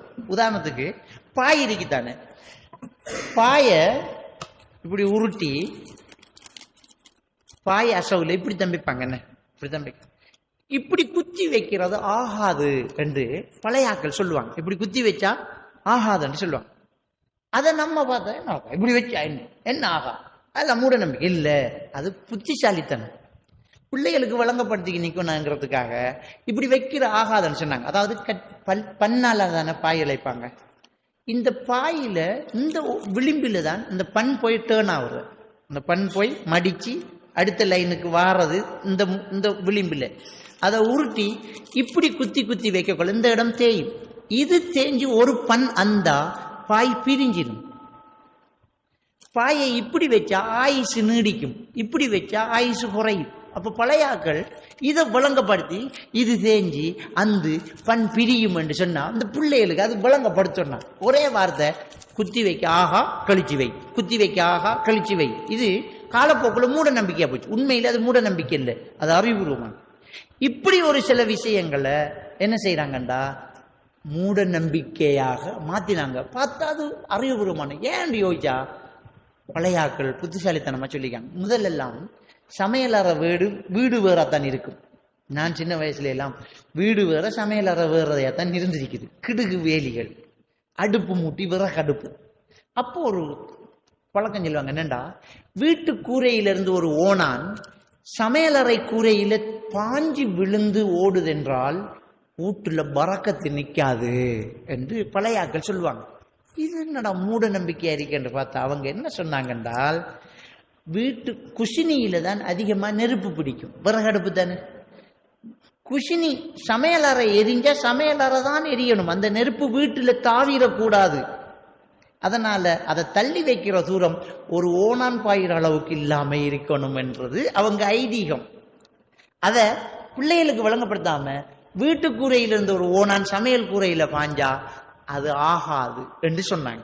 இப்படி ஒரு சில விஷயங்கள், அறிவுபூர்வமான விஷயங்களை தெளிவா சொல்லாம ஆகாதுன்னு ஆக்கினது மூட நம்பிக்கை என்ற பேர்ல நாம நினைச்சுக்கிட்டு இருக்கோம். அது புத்திசாலித்தனம், அது மூட நம்பிக்கை இல்லை, அது அறிவுபூர்வமானது. நாடி பார்த்து வைத்தியம் பண்றாங்கிறது மருத்துவத்துறையோடு சம்பந்தப்பட்ட ஒரு விஷயம், அது மூட நம்பிக்கை இல்லை. ஒரு மனிதனுடைய நாடி துடிப்புகள் அவனுடைய உடலில் உள்ள நோய்களினுடைய அடையாளங்களை காட்டு. கொலஸ்ட்ரால் இருக்குது, இவருக்கு இழப்புத்தன்மை இருக்குது, இப்படியான விஷயங்களை எங்கட வாப்பால நாடி பிடிச்சு பார்க்கறதுல ரொம்ப திறமையான. இப்ப கூட நீங்க எங்கட வாப்பா மருத்துவம் செய்தவர், அவர்கிட்ட நீங்க உங்களோட நோயை சொல்ல தேவையில்லை, கையை வச்சா அந்த கையில அந்த நாடியில எப்படி நாடி துடிப்பை பார்த்துட்டு உங்களுக்கு இருக்கிற நோய் இல்லாம அவர் சொல்லுவார். புருஷாத்திரம் சொல்லுவார், தம்பி உங்களுக்கு இன்ன பிரச்சனை சரியா இருக்கு. அது மருத்துவத்தோடு சம்பந்தப்பட்டது. முஸ்லிம்களிடத்துல இருந்த ஒரு பாரம்பரிய மருத்துவ முறையில ஒன்றுதான் நாடி பிடிச்சு பார்த்து மருத்துவம் சொல்றது. அது மருகி போயிட்டு இருக்குது, விளங்கிட்டா? அப்படி நிறைய பேர் இருக்கிறாங்க, நாடி பார்த்து மருத்துவம் சொல்லுவாங்க. உங்களுக்கு இன்னும் பிரச்சனைக்கு டயக்னோஸ் பண்ணிடுவாங்க. இப்போ நோயாளி ஒரு ஊமையா இருந்தா நாடியை பிடிச்சி போட்டு அவருக்கு மருந்து கொடுக்கலாம். இவருக்கு இன்னும் பிரச்சனை இருக்குன்னு அவனுக்கு விளங்கப்படுத்த இல்லாது, விளங்கிட்டா? அந்த அளவுக்கு அது மூட நம்பிக்கை இல்லை, அது மருத்துவத்துறையில் உண்டு. ஆனா ஒரு சிலர் சும்மா ஏமாத்துறாக்களும் இருப்பாங்க. அப்படி இல்லாம இருந்தா சரி. என்ன சார்? தூக்கத்துல எலும்பிக்கிட்டு போறது, தூக்கத்துல கதைக்கிறது, விளங்கிட்டா? இது இந்த டீப் ஆழ்ந்த தூக்கம் அவருக்கு இல்லைங்கிறதுக்கான ஒரு அடையாளம். தூக்கத்துல எலும்பிட்டு போற, தூக்கத்துல கதைக்கிற ஆழ்ந்த தூக்கம் இல்லை. அதாவது ஒரு மனுஷனுக்கு அடிப்படையில் 5 தேவைகள் இருக்குது. அதை நீட்ஸ் தியரின்னு சொல்லுவாங்க. அன்பு தேவை, காப்பு தேவை அதாவது பாதுகாப்பு, பாலியல் தேவை, பௌதீக தேவை, உணவு தேவை. இந்த தேவைகளில் குறைபாடு இருக்கிறவங்க உளவியல் ரீதியான பாதிப்பு ஆளாகுவாங்க. அன்பு தேவை, காப்பு தேவை இல்லாதவங்களுக்கு சில நேரம் ஆழமான தூக்கம் இல்லாம போகும். அதனால அவங்க தூக்கத்துல பேசுறது, தூக்கத்துல எலும்பிக்கு நடக்கிற பழக்கங்களுக்கு உள்ளாகுவாங்க. அவங்களோட ஹிஸ்டரியை எடுத்து புரட்டி பார்த்தா சின்ன வயசுல பெற்றோர்களை இழந்தது, சின்ன வயசுல அனாதையானது, சின்ன வயசுல பாதிக்கப்பட்டது, சிறுவர் துஷ்பிரியத்துக்கு ஆளானது, வேற வேற லொஸ்டுகளுக்கு ஆளானது, இப்படியான மனத்துல ரொம்ப பெரிய வேதனைகளை சுமந்து வாழ்க்கையை நடத்தவங்களாக இருப்பாங்க. அவங்களோட மனசுக்குள்ள இருக்கிற அந்த ஆதிக்கம், அந்த பாதிப்பு அவங்களுக்கு எப்பவுமே டீப் ஸ்லீப்பிங்கை தராம இருக்கும். அதனால அவங்க தூக்கத்துல கனவு காண்றத, பேசுறத எல்லாம் வெளியிலையும் செய்ய தொடங்குவாங்க. ஆழ்ந்த தூக்கம் உள்ளவங்க தான் தூக்கத்துல நடக்கிறத தூக்கத்துக்குள்ளேயே வச்சுட்டு இருப்பாங்க, வெளியில நடக்காது. அந்த கேள்வியோட சம்பந்தப்பட்ட இன்னொரு விஷயம் தான் பேகூட்டிக்கிட்டு போறது. அப்படி ஒரு பழக்கம் இருக்குது, பேகூட்டிக்கிட்டு போறது. இந்த பேகூட்டிட்டு போறது என்னண்டா, ஒரு ஆள் படுக்கார், கதவை தட்டி ஒரு ஆள் கூப்பிட்டு இவர் ஒலிம்பி கண்ணை முடிச்சு பார்த்து அவருக்கு பின்னால போய் நடந்து அப்படியே இங்கிருந்து அப்படியே நடந்துக்கிட்டு கண்டி டவுன் வரைக்கும் போறார். அவரு பின்னால போவார். அது திடீரென்று ஒரு இடத்துல வச்சு பறவையா மாறி பறந்துட்டா அவடத்தை ஏங்கி காய்ச்சல் வந்து என்ன வீட்டு கதவை தட்டி என்று பாப்பா தான் என் பெரியப்பா கூட்டி நடந்துக்கு இருந்தார். இவ்விடத்தை வச்சு திடீரென்று அப்படியே ஒரு பறவையா மாறி பறந்துட்டாரு. அவர் வாக்குமூலம் கொடுக்க, காய்ச்சல், பயங்கர காய்ச்சல், ஆளுக்கு நோய். சிலது அப்படியே மரத்துல ஏறி மறைஞ்சு இப்படியெல்லாம் நிறைய சம்பவங்கள் நடந்துக்கு. அப்ப அத மக்கள் ஊர்ல என்ன சொல்லுவாங்கண்டா, கிராமங்கள் எல்லாம் இது நடக்கும். அவனை பேகூட்டிக்கிட்டு போனேன், அவரை பேகூட்டிக்கிட்டு போனேன் அப்படின்னு என்ன செய்யறான் சொல்றாங்க.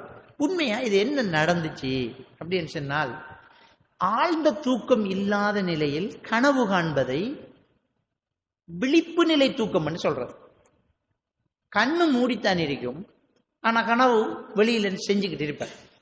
உதாரணத்துக்கு என்னண்டா, இப்ப நாளைக்கு காலையில நம்ம கொழும்புக்கு போறோம், இல்லாட்டி ஸ்கூல்ல ஒரு ட்ரிப் கொண்டு போறோன்னு பேசிப்பட்டா அந்த சந்தோஷத்துல சரியான தூக்கம் இல்லாம என்ன முடிகிற மாதிரியும், பஸ்ல போற மாதிரியும், ஜூ பார்க்குற மாதிரியும், நுரலியா போற மாதிரியும், ட்ரிப் போற மாதிரியும் இவருக்கு ஒரே அந்த எண்ணங்கள் வந்துட்டு அப்படியே இருப்பார். இருக்கிற நேரம் கனவுல இவர் பேசி வச்ச கூட்டாளி கூப்பிட கதவை தட்டுறாரு.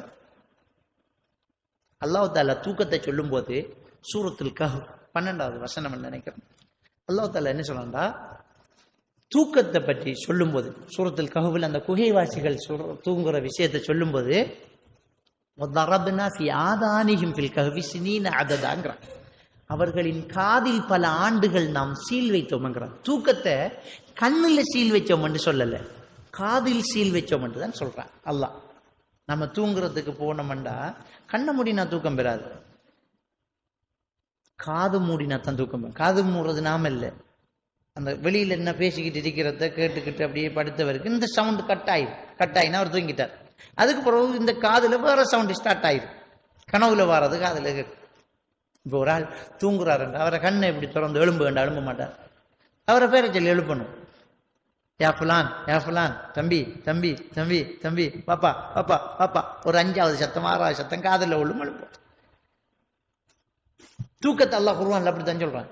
இந்த பேய் கூட்டிட்டு போறவங்களோட விஷயம் என்னென்றால், இவங்க கனவு காண்றது காதுல கேட்குது, கனவு காண்றது காதுல கேட்குது, காதுல கேட்டு கண்ணை விழிக்காங்க, விழிப்பு நிலை தூக்கம். சிலர வீட்டில் இது நடந்திருக்கும். எப்படின்னா, பிள்ளைகள் சாப்பிடாம படுக்கும், அம்மா போய் பிள்ளை ஒழுப்புவா, டேய் ஒழும்பிட்டு முழிச்சிட்டு வாடா, திரும்பப்பட டேய் ஒழும்புடா, சாப்பிட கை கழுவுடா, அவன்டா தீச்சுனா அம்பட்டு எங்கோடு படுப்பான். காலத்தால் ஒழும்பி எனக்கு சோறு தரல, டே ஒரு விஞ்ஞாஞ்சோர் நான் எங்க திண்டம், அவனுக்கு நினைப்பே இல்லை, திண்டோடு படுப்பான். இது விழிப்பு நிலை தூக்கம். அவன் கண்ணை முழிச்ச, கையை கழுவின, கதிரையில இருந்த, நம்மளோட கதைச்ச ஒன்றுமே அவனுக்கு ஞாபகம் இல்லை. அவனை பொறுத்த வரைக்கும் அது தூக்கத்தில் நடந்திருக்கான், நான் கண்ணை முழிச்சிருக்கான், ஒலிம்பிக்கு வந்திருக்கான். இப்ப நான் படுக்கன், கதவு தட்டுப்படுது, கனவு இல்லை, கனவுல சத்தம் காதுல கேட்கும், காதுல சத்தம் கேட்டு நான் இப்ப கண்ணை முழிக்கேன், கண்ணை முழிச்சுக்கிட்டு கதவை திறக்கன், கதவு கங்கால ஒத்தரும் இல்லை, ஆனா கனவுல ஒரு ஆள் நின்றதை நான் பார்க்க நிற்பேன். கண்ணை திறந்துக்கிட்டு கனவை பார்க்க நிக்கி, நில்லுடா பேக் எடுத்துக்கு வரான் போய் நான் வைக்க பேக்க தூக்குறேன், போவண்டாண்டு போறேன், டயர்டு இல்லாம நடப்பேன். ஒரு விஷயம் சொல்லுவாங்க, பேகூட்டிக்கு போறவர் காலில் தண்ணி பட்டா பே மறைஞ்சிரும்பாங்க பழைய ஆக்கள். அதுல யதார்த்தம் என்னென்று விளங்கிட்டா, தண்ணி பட்டா கனவு மறைஞ்சிரும், கனவு மறைஞ்சா காட்சி மறையும். விளங்கிட்டா? என்ன பேகுட்டி போகல, என்ற உருவத்துக்கு ரோடு இதே, நான் அக்குறன தானே, என்ற ஊட்ட திறந்த இந்த ரோடு கனவுலையும் அந்த ரோடு தானே வரும். எனவே ரோட்ல சரியா தான் நடப்பேன். நான் இத்தனை 8 முடிய சந்தி முடிய நான் ரோட்ல சரியா தான் டேர்ன் பண்ணுவேன். அது கனவுல பார்த்துக்கு போறேன். நான் கண்ணை முழிச்சுக்கிட்டு இருக்கேன், எனக்கு முன்னால் ஆள் போகும். மழை பெஞ்ச தண்ணியில காலை வச்ச உடனே என்ற தூக்கம் கலையும், தூக்கம் கலைஞ்சா முன்னுக்கு போன ஆள் மறையும். அதாவது கனவு மறைஞ்சால் மிச்சம் இருக்கிற ரோடு இருக்கும். கனவு கண்டு கண்ணை முழிச்சா கட்டில படுத்தா கஷ்டம் இல்லை, கண்ணை முழிக்கிற நேரம் கண்டி டவுன்ல நின்றா கஷ்டம்.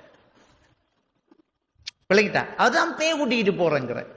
பேய் கூட்டி போகல, கனவு கண்டு உருவத்துக்கு பின்னால், கனவுல கண்ட உருவத்துக்கு பின்னாலே போறான். கனவுல ஒரு ஆள் பறவையா மாறது பெரிய விஷயமா? கனவுல ஒரு ஆள் திடீரென்று குரங்கா மாறது பெரிய விஷயமா? இல்ல தான். அப்படி மாறத பேயன்னு நினைச்சிட்டீங்க. இப்ப பார்த்தான், டக்கண்டு பார்த்தான், கண்ணு முடிச்சான், ரோட்ல நிக்க ஒரு ஆள் கூட்டிக்கு வந்தாள், நான் பறந்து போகுது, அவன் எஃபெக்ட் ஆகிறான். அதனால இவனோட மூளோட டெம்பரேச்சர் செக் பாயிண்ட் டிஸார்டர் ஆகும். டிஸார்டர் ஆனா சூடாகும், சூடானா காய்ச்சல் வரும், காய்ச்சல் வந்து படுப்பான். விலகிட்டாங்க. இதான் அந்த எஃபெக்ட். பேய கூட்டி போனா காய்ச்சல் வந்தங்கிற, காய்ச்சல் வரும். இதான் நடக்கிற அந்த பேய் கூட்டி போறங்கிறது. அதாவது நீங்களோட கேள்வியோட விழிப்பு நிலை தூக்கம். ஆழ்ந்த தூக்கம் இல்லாத ஆக்கள் கனவுல பேசுவாங்க, எழும்பிக்கிட்டு நடப்பாங்க. பிள்ளைகள் சிலதுகள் விளையாடி டயர்ல படுற பிள்ளைகள் ஒலிம்பி பெட் எடுத்து போல் அடிச்சவன் எல்லாம் இருக்கான். ஒரு ஆள் சொல்றாரு, மகன் புதுசா ஸ்கூல்ல இதுல பேங்க் பாத்தியத்துல சேர்த்து விட்டான், நடிச்சாமன் கட்டில ஒளிமி நின்று சல்யூட் அடிச்சுக்கு நின்றுங்க, டேய் பர்றா நாளைக்கு போகலாம், அது சல்ல எடுக்கலாம்.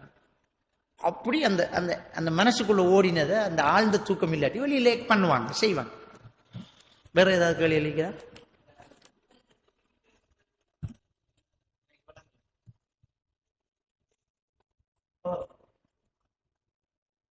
அதுவும் அப்படி இருக்கலாம். தூக்கத்துல திணுக்கிட்டு எழும்புறது, அது அந்த கனவு கண்டு ஒரு எஃபெக்ட் ஆகக்குள்ள அவரை தூக்கம் கலையுது, அது ஒன்றுமில்லை. பெரும்பாலும் அப்படி இருக்கிற ஆட்களுக்கு இந்த அமைதிப்படுத்துதல், ஆறுதல் படுத்துதல், அணைச்சிக்கிட்டு இருக்கிற பேரண்ட்ஸ் நான் பாதுகாப்பாத்தான் இருக்கேன் மகன் என்ற உணர்வை கொடுக்கறதுனால சரியாக்கலாம்.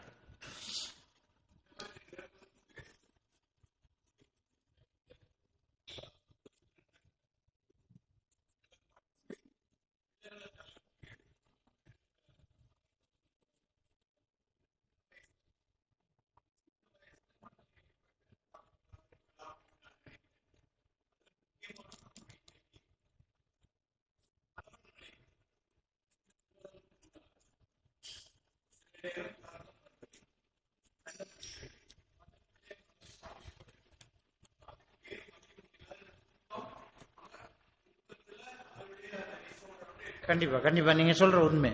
அதாவது அவர் என்ன சொல்றாருண்டா, இன்றைக்கு சின்ன பிள்ளைகள் தூக்கத்துல நடக்கிற இது சின்ன பிள்ளையோ பெரிய ஆளோ சின்ன வயசுல ஏற்பட்ட மனத்தாக்கம், அந்த தாக்கத்துக்கு ஒரு பெரிய பங்கு பிள்ளைக்கு முன்னால பெற்றோர்கள் சண்டை செய்யறது, பெற்றோர்களுடைய பிரச்சனைகளை பிள்ளை பார்த்துக்கிட்டு இருக்கிறதுனால பிள்ளைக்கு அன்பு தேவையும், அதுதான் நான் ஆரம்பத்தில் சொன்னேன், அன்பு தேவையும் காப்பு தேவையும் இல்லாம போகும். அது இல்லாம போனா டிஸார்டர் ஆகும், ஒரு ஆளுக்கு மனநிலை பாதிக்கப்படும். அந்த ஸ்ட்ரெஸ் வரும். ஸ்ட்ரெஸ் மேனேஜ்மெண்ட் சரியா செய்யலாட்டி இப்படியான பிரச்சனை வரும். சரியா சொன்னீங்க, அது கூடாது. அதனாலதான் குழந்தை வளர்ப்புங்கிற சம்பந்தமான நேரத்தோடையும் பேசியிருக்கிறேன். யூடியூப்லேயே பயான்கள் இருக்கு, நீங்க கேட்கலாம். பிள்ளை வளர்க்குற விஷயத்துல பிள்ளைக்கு முன்னால பெற்றோர்கள் ஒரு நாளும் சண்டை செய்யக்கூடாது. ரசூலுல்லாஹ்வே சொன்னாங்க, கணவ மனைவி அவங்களுக்குரிய உரிமைகளை பற்றி சொல்லும்போது, உங்க மனைவிக்கும் உங்களுக்கும் இடையில பிரச்சனை உங்க வீட்டுக்குள்ளே இருக்கணும். ஒலா தஹஜுருஹுன்ன இல்லா ஃபி புயூத்திக்கும் பண்ணாங்க. பொண்டாட்டி புரிச்சன் பிரச்சனை வீட்டுக்குள்ள வச்சுக்கோங்க, பிள்ளைகளுக்கு முன்னால வச்சுக்காதீங்க. நாங்கள் ரசூலுல்லாஹ் நம்ம வாய்த்தாக்கம் செய்யறத பிள்ளை கேட்டுக்கிட்டு இருந்தா பிள்ளைக்கு ஒரு பாதுகாப்பு இல்லை, ஒரு அன்பு இல்லை என்ற ஒரு உணர்வு வரும். அது வந்தால் அது பிள்ளைக்கு உளவியல் ரீதியான ஒரு பெரிய பாதிப்பை கொண்டு வரும். ஆனால் உண்மையை கடந்த காலங்களில் பாப்பாவோட இருந்த பிள்ளைகள் சோறு திங்கிற, விரலை பிடிச்சிக்கு நடக்கிற, கூடவே இருக்கிற பாப்பா உம்மாட ஒழுக்கங்களை பிள்ளைகள் படிச்சுது. இப்போ பாப்பாவும் பிஸி, உம்மாவும் பிஸி. என்ற அவருக்கு டிவி, இவருக்கு ஃபோனு, தொழிலும் இல்லை ஒன்றும் இல்லை. ஆனால் ஐ எம் வெரி பிஸி. பிள்ளைகளை வளர்க்குற ஆட்டோக்காரனும், டீச்சர்மாரும், கிளாஸ் நடத்துகிற ஆளும், ரோட்டில் நிற்கிறவனும், கொடுக்காரனும். அப்போ பிள்ளைகள்கிட்ட சரியான ஒரு மாற்றத்தை நாம கொண்டு வரையில. உண்மையிலே பிள்ளைகளை நம்ம அந்த காலத்தில் ஒரு பொடியன் தவறு செஞ்சாடே பாப்பாவோட இருந்து சோறு துண்டிக்காடா நீ அங்கே கேட்குறேன். ஏன்னா பாப்பா உள்ள உறவு நல்ல ரிலேஷன்ஷிப் நல்லா இருந்தால் பிள்ளை நல்லா வரும். இன்னைக்கு நம்ம பிள்ளைகளை கூட்டிகிட்டு பள்ளிக்கு வரணும், பிள்ளைகளோட நம்ம டைம் பாஸ் பண்ணணும், பிள்ளைகளோட உட்கார்ந்து விளையாடணும், பிள்ளைகளை மனசில் வைக்கிற கவலைகளை முகத்தை பார்த்துட்டு இஞ்சி வாமான் என்னடா ஒரு மாதிரி ஆகிக்கிற என்னடாண்டு ஒரு ஃப்ரெண்ட்ஸாக ஒரு பாப்பா நடந்தால் பிள்ளைக்கு ஒரு பிரச்சனையும் இருக்காது. இப்போ நாம சரியான பிஸி. அவன் ஒலிம்பிக்கிறதுக்கு முன்ன வெட்டக்கிறங்கிற, அவன் தூங்கினது போகிற வீட்டுக்கு போகிறேன் விளங்கிட்டான். அவனுக்கு வாப்பா சந்திக்கிறதுக்கு போயாடே வரணும். போயாடே வாப்பா கிட்ட வந்தா போடாடே என்றோடு இவர் வெட்டைக்கு போறாச்சு. அப்ப எப்படி பிள்ளை நல்லவர்? கண்டிப்பா அவர் சொன்ன விஷயம், பிள்ளைகளோட நம்மளோட ரிலேஷன்ஷிப், அன்பை கொடுக்கறது, அரவணைப்பை கொடுக்கறது கண்டிப்பா இருக்கணும். அது ஒரு கேள்வி கேட்குறாங்க, நமக்கு ஏதாவது பிரச்சனை வரக்குள்ள டக்குன்னு குர்ஆன் எடுத்து ஒரு பக்கத்தை விரிச்சு அதை வாசிக்கிறது, அதுல இருந்து நாம் ஒரு முடிவு எடுக்கிறது. இது ஒரு மூட நம்பிக்கை. ஆனா குர்ஆன்ல எல்லா விஷயங்களும் சொல்லப்பட்டிருக்கு. சில நேரம் நாம குர்ஆன் எடுத்து விரிச்சா நமக்கே வந்த வசனம் மாதிரி ஒரு வசனம் இருக்கும், விளங்கிட்டா? அது உண்மையிலே குர்ஆன்ல உள்ள மகிமை. அது மூட நம்பிக்கையா எடுத்துடாம நமக்கு பிரச்சனைகள் அது இதுகளில் குர்ஆனை கொண்டு நாம தீர்த்து கொள்ளணும்னு நாம நினைச்சு குர்ஆனை பார்த்து அதுல உள்ள சில வசனங்களை நாம எடுத்து நடக்கிறது தப்பு கிடையாது.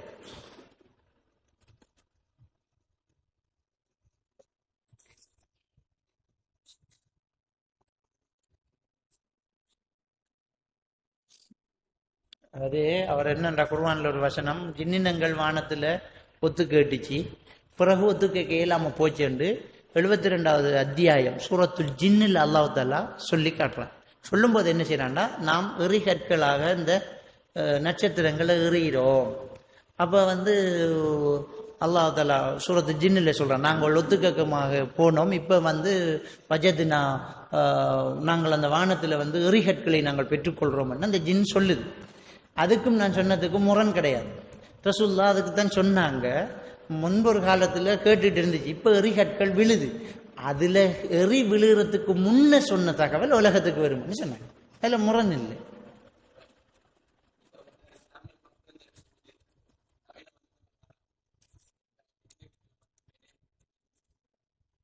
அதாவது பேரை சொன்னாலும் குற்றம் இல்லை. பின்னூரி, நொஸ்ரான் பின்னூரி என்கிறவர் வந்து ஒரு பெரிய புரளியை கிளப்பிட்டார். என்னண்டா, இந்த நவீன மருத்துவம் ஆபரேஷன் பண்றது அதெல்லாம் ஹராம் என்று சொல்லி, நாம என்னண்டா ஒரு சிலர் வந்து என்ன சொல்லலாம்டா, அலோபதி இந்த நவீன மருத்துவத்தோட மூலிகைகளால் செய்யுங்க, அதுல சில நச்சுக்கள் இருக்கலாம்னு சொன்னா அதையாவது ஏற்றுக்கொள்ளலாம். இவர் என்ன சொல்றாரு என்றால், நவீன மருத்துவம் எல்லாம் ஹராம்ன்றுட்டு என்ன புள்ள பக்கிறதுக்கு ஹாஸ்பிட்டலுக்கு போப்படான்னு போட்டு கடைசியில் என்னண்டா அவரை புள்ள களவுல கொண்டு ஹாஸ்பிட்டலில் அம்பெத்து அதுக்குரிய எவிடன்ஸ் எல்லாம் வெளியாயிட்டு.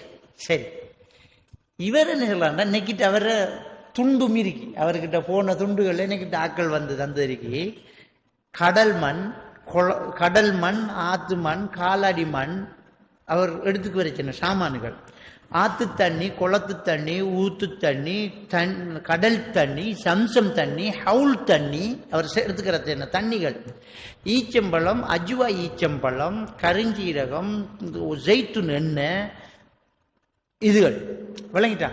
நான் கேட்கறேன், சரி ஜெய்துன் எண்ணெய், ஈச்சம்பழம் அதெல்லாம் முடு, அதென்ன கடல் மண், ஆத்து மண், குளத்து மண், ஊத்து தண்ணி, ஆத்து தண்ணி, சேத்து தண்ணி, கடல் தண்ணி, அவுள் தண்ணி, உளுச்செஞ்ச அவுள் தண்ணி, இதுகளை நீ என்னடாப்பா செய்றாய்?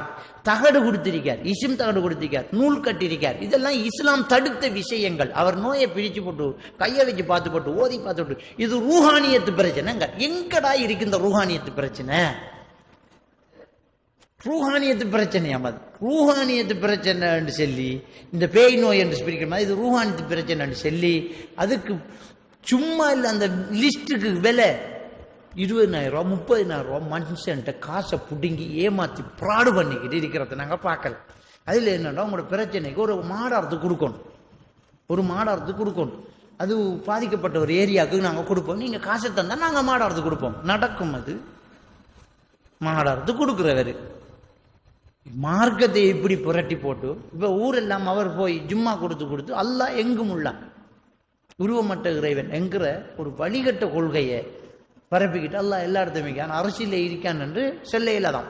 அல்லாஹ் எங்கும் இருக்கானாம் என்று இடத்தை பிடிக்கிறது, இந்த மருத்துவத்தை செய்யறது, இப்படி விஷயம் அதை தடை பண்ணி, அதுக்கு எதிராக தடை பண்ணி, இது போலி வைத்தியம், லைசன்ஸ் இல்லாத வைத்தியம் என்று 6 நாளையில் டாக்டர் கோர்ஸ் அதுக்குள்ள, அது வேற.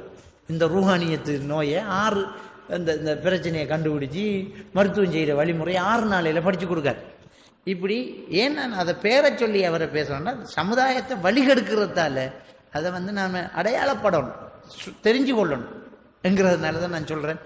இதெல்லாம் ஃப்ராடு, ஏமாத்துங்கிறத நாம் என்ன செய்யணும், தெளிவாக புரிஞ்சுக்கொள்ளணும். கண்ணூறு ரசூலுல்லாஹ் சொன்னாங்க, அல் ஐனு ஹக்குன், கண் திருஷ்டி உண்மை அப்படிங்கிறாங்க. சரியா? அதுக்கு ரசூலுல்லாஹ் சில துஆக்களை சொல்லி தந்தாங்க. அஊது பி கலிமாத்தில்லாஹி தாம்மா வ மின் குல்லி ஷைத்தானின் வஹாம்மா வ மின் குல்லி ஐனின் லாம்மா, இதை வந்து ஓத சொல்லி ரசூலுல்லாஹ் சொன்னாங்க. அந்த ஹதீஸுகள் இருக்குது. அப்ப நாம கண்ணூருக்கு, அந்த கண்ணூருக்கு ஓதுவோம். எப்படி கண்ணூர் என்று கண்டுபிடிக்கிற நமக்கு சந்தேகம் பெறுது, இது கண்ணூரா இருக்கும். அழகா புள்ள சாப்பிட்டுட்டு எவ்வளோ ஒரு ஆள் வந்து இந்த புள்ள நல்லா சாப்பிடுதுன்றார், அதோட சாப்பாடு இறங்குது இல்லை, அப்போ கண்ணூர் அரிக்கணும் வேண்டாம். கண்ணூருக்கு அவ்வளவு சக்தி இருக்குது. அது ஐநு ஹக்குன்னாங்க ரசூலுல்லாஹ், கண்ணூர் உண்மைன்னாங்க, அது சரியான ஹதீஸ். அப்ப ஆச்சரியத்தை கண்டு விசித்திரத்தை கண்டு பார்த்தா அது கண்ணூர் படும் என்றிருந்தால், நடிகைகளை பார்த்து எத்தனை பேர் ஆச்சரியப்பட்டாங்க, அவளுக்கு வகுத்து வலி வந்துச்சா. இப்ப இந்த கண்ணூரை மறுக்கக்கூடிய கூட்டம் சொல்லக்கூடிய விஷயம், நீங்க பேர் அதனை பூந்தோட்டத்தை பார்த்து ஆன்றீங்க, பூ உதிர்ந்துச்சா என்றது. இப்ப கண்டு ஆச்சரியப்பட்டு எல்லாமே கண்ணூர் ஆகணும் என்று இஸ்லாம் சொல்லலையே. அல்லா நாடி கண்ணூர் எத்தனை பிள்ளைகள் சாப்பிடுது, எத்தனை பேரை பார்க்கணாமே, அல்லா நாடி ஒருத்தர் சொன்னது பலிச்சு அது கண்ணூர் ஆகுது. விளங்கிட்டா? இதுக்கு விஞ்ஞான விளக்கம் நிரூபிச்சுக்கிட்டு போனா, இஸ்லாத்துல உள்ள எல்லாத்தையும் நிரூபிக்க சொன்னா நம்மளால ஏலாம். ஒது செய்யறது சுத்தம் பண்ணு பெருசா மார்படிச்சுக்கிட்டு பார்த்தீங்களா, எங்களோட இஸ்லாம் எவ்வளவு சுத்தத்தை சொல்லுது, நாங்க ஒது செஞ்சு எங்களோட உடல் உறுப்புகளை கழுவி தூய்மைப்படி செத்து போன செல்லெல்லாம் கழுவுறோம். அவன் கேட்பான், தண்ணி இல்லாட்டி திரும்ப புழுதி எடுத்து பூசுறதுக்கு என்ன சொல்ல போறாங்கன்னா நாம் என்ன பதில் சொல்றோம்? விளங்கிட்டா? பண்டி இறைச்சி சாப்பிடக்கூடாது இஸ்லாம் சொல்லியிருக்கு. பண்டி இறைச்சியில் ஒரு கொக்கி புழு கொண்டிருக்கு, அது எத்தனை பாக செல்சியஸ்ல சூடாக்கினாலும் அது சாகாது. இஸ்லாம் ஹராமாக்கிருக்கு. இப்போ அவன் சொல்ல போகிறான், இப்போ டெக்னாலஜி வந்திருக்குது, இறைச்ச கொண்டு வச்சு 180 செல்சியஸில் நாங்கள் ஹீட் பண்ணிட்டு எடுத்தோன்னா அந்த கொக்கி புழு சாகுதுங்கிறது நிரூபிக்கப்பட்ட உண்மை. பண்டி இறைச்சி திம்பையானி விஞ்ஞானத்தை பற்றி நாம் எடுக்கல. இஸ்லாம் இதை ஹராம் அண்டிச்சு, இதை எடுக்கும், இது ஹலால். கபுரு வேதனை உண்டு, நிரூபிக்கலாமா? கபுரு வேதனை உண்டு, நிரூபிக்கலாம். தோண்டி பார்த்தா எலும்பு தான் நடப்பாயிருக்கு, எங்க வேதனை நடந்தேன், திரும்ப அதே இடத்துல மையத்தை அடக்குறோமே நாம, நிரூபிக்க இயலாது. இஸ்லாம் சொன்னது அப்படியே நம்பிக்கிட்டு இருக்கும். எதை நிரூபிக்கணும்னா இது ஹதீஸ் சஹி, ஓகே, இது குர்ஆன் சரி. கண்ணூர் ஹக்குங்கிறது ரசூலுல்லாஹ் சொன்ன ஹதீஸ் சஹி. நிரூபிக்கிறதுக்கு போனால் நிறைய விஷயங்களை நிரூபிக்கலாம். போ எப்படிங்கிறது என்ற மூளைக்கு தெரியாது. ஆனா ரசூலுல்லாஹ் கண்ணூர் உண்மைண்டாங்க, உண்மை. அதுக்கு துவா சொல்லி தந்தாங்க, துவா விளங்கிட்டா. அதை தர்க்க ரீதியாக தாஜ்மஹால் எத்தனை பேர் பார்த்தாங்க, இடிஞ்சு விழுந்துச்சாண்டா. இதெல்லாம் ஒரு புத்திசாலித்தனமான வாதம் இல்லை. ஏனண்டா இஸ்லாத்திலையும் கண்ணூரை பற்றி சொல்லும்போது கண்டு ஆச்சரியப்பட்டா உடனே அது கண்ணூர் தான் என்று சொல்லவே இல்லை. கண்டு ஆச்சரியப்பட்டதில் கண்ணூர் இருக்கும். விளங்கிட்டா, கண்டதெல்லாம் ஆச்சரியம் பண்ணா நீங்க சொல்ற சரி வாதம் ஓகே, தாஜ்மஹால் இடிஞ்சு விழுந்திக்கணும், நடிகைகள் எல்லாம் செத்திரிக்கணும். விளங்கிட்டா, ஒன்ற கண்ணுக்கு தான் நடிகை அழகா தெரிவாள், நடிகை அசிங்கமா பார்க்கறாங்களும் அதிகமா இருக்காங்களே, அப்ப ஒன்ற கண்ணு எங்க வர்ற. சோ இது கண்ணூர் உண்மை, துவா இருக்குது, அதை நாம ஒதுக்கி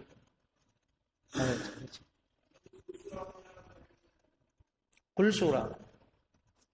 கண்ணூருக்கு குல்சூரான்றது நமக்கு தெரியல, ஹதீஸ்ல அப்படி வரணும். இந்த துவா தான் வந்திருக்கு, அஊது பி கலிமாத்தில்லாஹி தாம்மா வ மின் குல்லி ஷைத்தானின் வஹாமா வ மின் குல்லி ஐனின் லாமா.